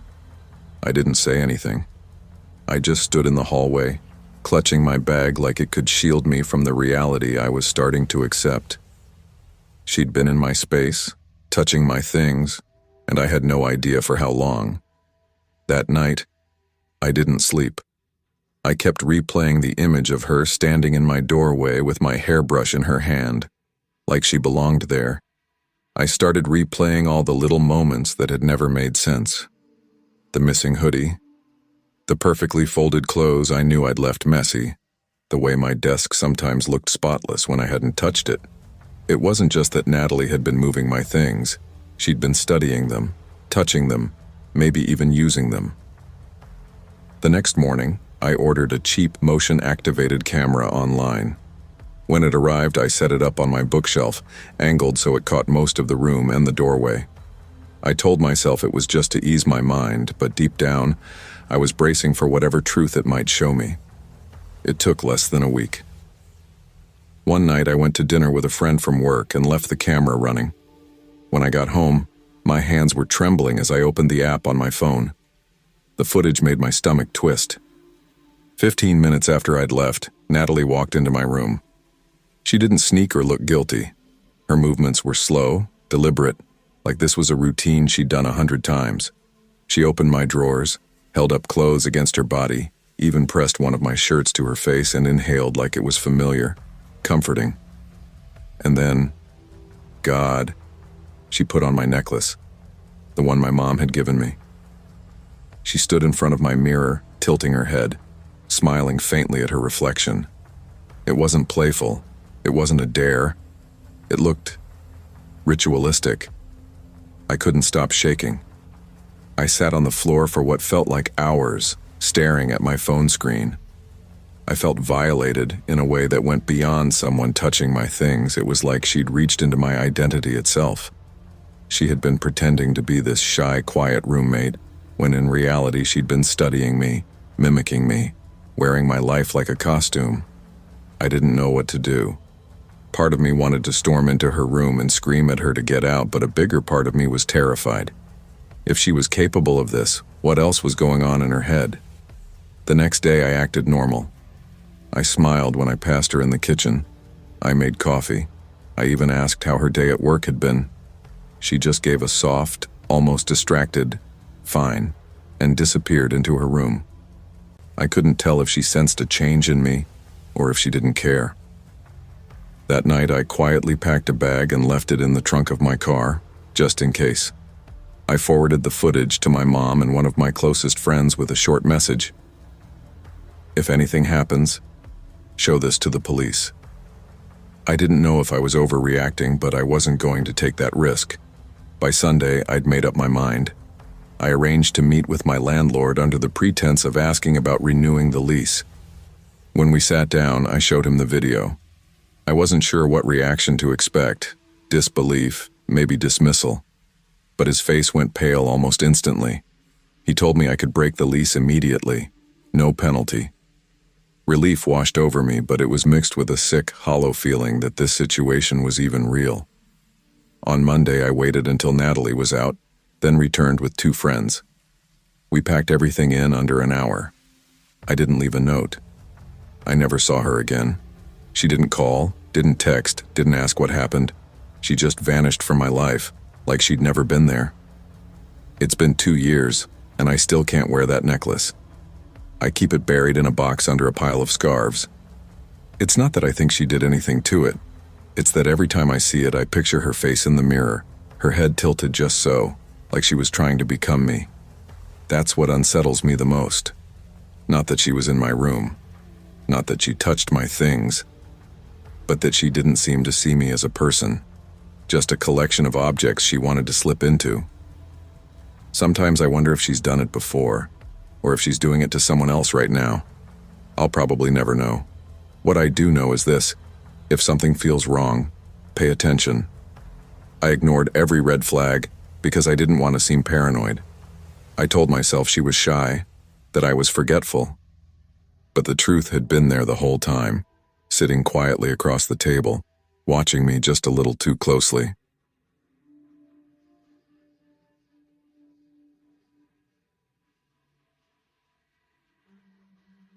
I was in my second year of grad school when this happened, fall of 2022.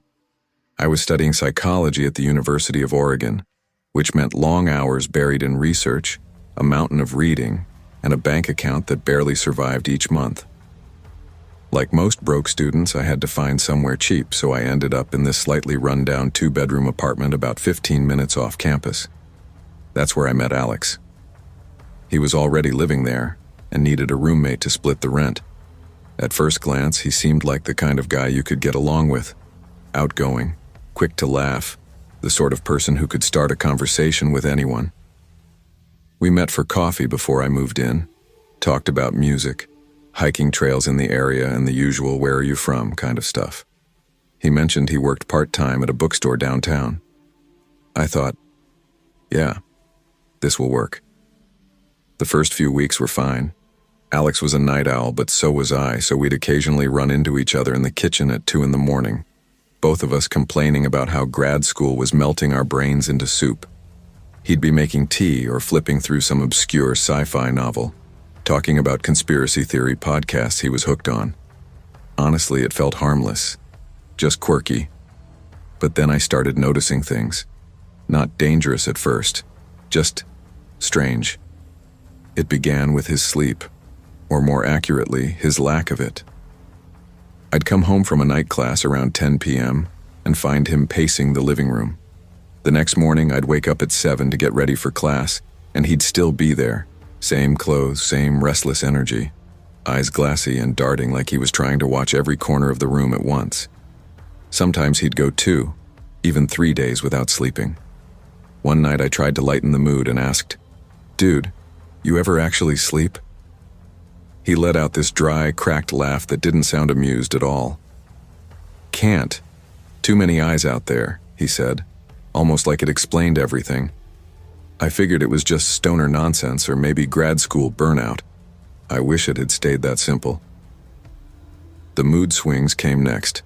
Some mornings he'd knock on my door grinning and offer to make breakfast for both of us while blasting indie rock from his phone. Then the very next day he'd slam his bedroom door hard enough to shake the wall, locking himself inside for hours.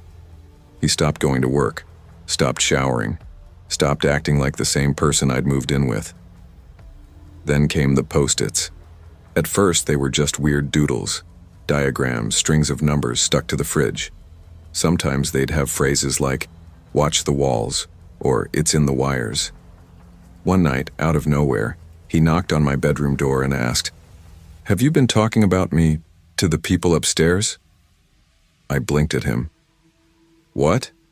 No, of course not." The way he looked at me after that, it was like he was trying to peer straight through my forehead and read my thoughts. Something in my gut told me to start locking my door at night. Things escalated fast.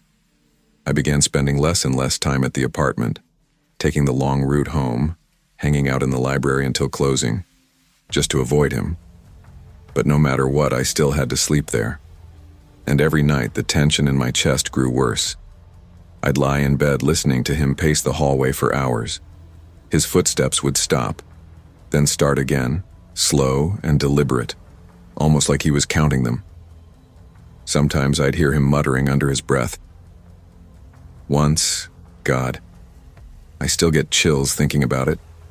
I woke up and heard him whispering my name. Not calling it, not saying it casually, but whispering it over and over, soft and deliberate like a prayer. I barely slept after that. About a week later, I came home late after a study group. The apartment was pitch black, eerily quiet.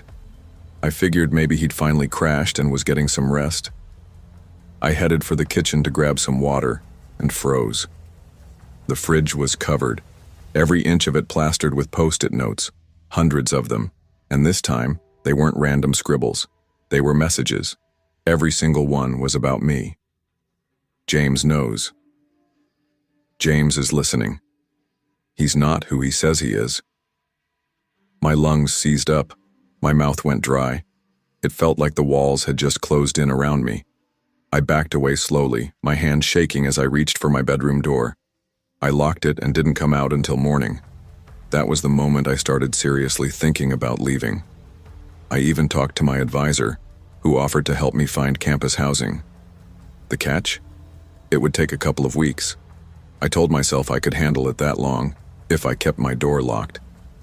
Then a few nights later, around 3 in the morning, I woke up to a sound. Scratch, scratch, scratch. It wasn't loud, but it was steady, methodical, and it was coming from the other side of my bedroom door. I turned on my bedside lamp and my stomach tightened instantly. The sound was right outside my bedroom door, slow, deliberate scratching against the wood. I sat completely still, waiting. Then I heard his voice, low, shaky, whispering through the thin gap beneath the door. "I know what you're doing in there. You think I can't see." My throat felt tight. I didn't respond. I didn't even shift in bed. I just sat there holding my breath, staring at the door like if I moved, it would open. The scratching went on for what felt like forever, each drag of his fingernail crawling down my spine. Eventually it stopped. I heard his bare footsteps retreat down the hallway, slow and uneven. Then the creak of his bedroom door shutting. I didn't sleep at all. When morning came, I decided to pretend nothing had happened. I walked out, said, "Morning," even made coffee like it was just another day. Alex sat at the kitchen table, staring at me the whole time. His eyes were bloodshot, jittering with tiny, nervous movements. He smiled, a little too wide, like his face didn't quite know how to make the expression anymore. That was when I realized it wasn't just paranoia anymore. He truly believed something or someone was after him. He wasn't living in the same reality as the rest of us. It was like he'd gone to war with an invisible enemy, and somehow I'd been drafted without knowing it. The breaking point came a few nights later. I was brushing my teeth, planning to get some early sleep, when a crash shook the living room. It sounded like someone had hurled something heavy into the wall. My chest tightened instantly. I cracked my door just enough to peek out. Alex was standing there in the dim light, barefoot, shirtless, gripping one of our kitchen knives in his right hand. His skin glistened with sweat, and his pupils were so dilated they looked like black marble swallowing his eyes. He didn't notice me at first. He was too busy shouting at the empty air. "I know you're in here," crawling through the vents, planting things in my food. Then his head turned toward the hallway, toward me. I slammed my door shut and twisted the lock just as his footsteps pounded closer. He hit the door hard, rattling it in the frame, then started pounding with his fists. "You're one of them," he screamed. "You let them in! You led them in!" I backed into the farthest corner of my room, fumbling for my phone with trembling hands. My voice shook as I told the 911 dispatcher my address, her words barely cutting through the sound of Alex kicking the door. "You betrayed me! You betrayed me! You betrayed me!" he screamed over and over, each repetition more frenzied than the last. It was like something inside him had finally burst, every ounce of paranoia and rage spilling out in one violent wave. The police got there faster than I expected. I heard the front door slam open, heavy boots rushing in. Officers shouted commands. Alex shouted back, something about wires in his teeth and messages in the tap water. The sound of a struggle filled the hallway, then the thud of him hitting the ground. When they cuffed him, he was still yelling. His voice echoed long after they dragged him outside. I never saw him again. While I was giving my statement, one of the officers quietly told me Alex had a history of severe mental illness, and that he'd gone off his medication months ago. I hadn't even known he was prescribed anything. I moved out 2 days later. Couldn't stay. Even with the apartment empty, it felt poisoned. I still dream about that night. In the dreams, Alex is pounding on the door, whispering my name through the crack at the bottom. Sometimes I wake up and realize I've fallen asleep with my bedroom door locked. I live alone now, but I still keep it locked every single night. I never figured out what exactly pushed him over the edge. Maybe there were signs I should have seen sooner, but I know this much. Paranoia isn't always just a feeling. Sometimes it's an entire world someone builds around themselves, and if you're close enough, they might pull you inside with them.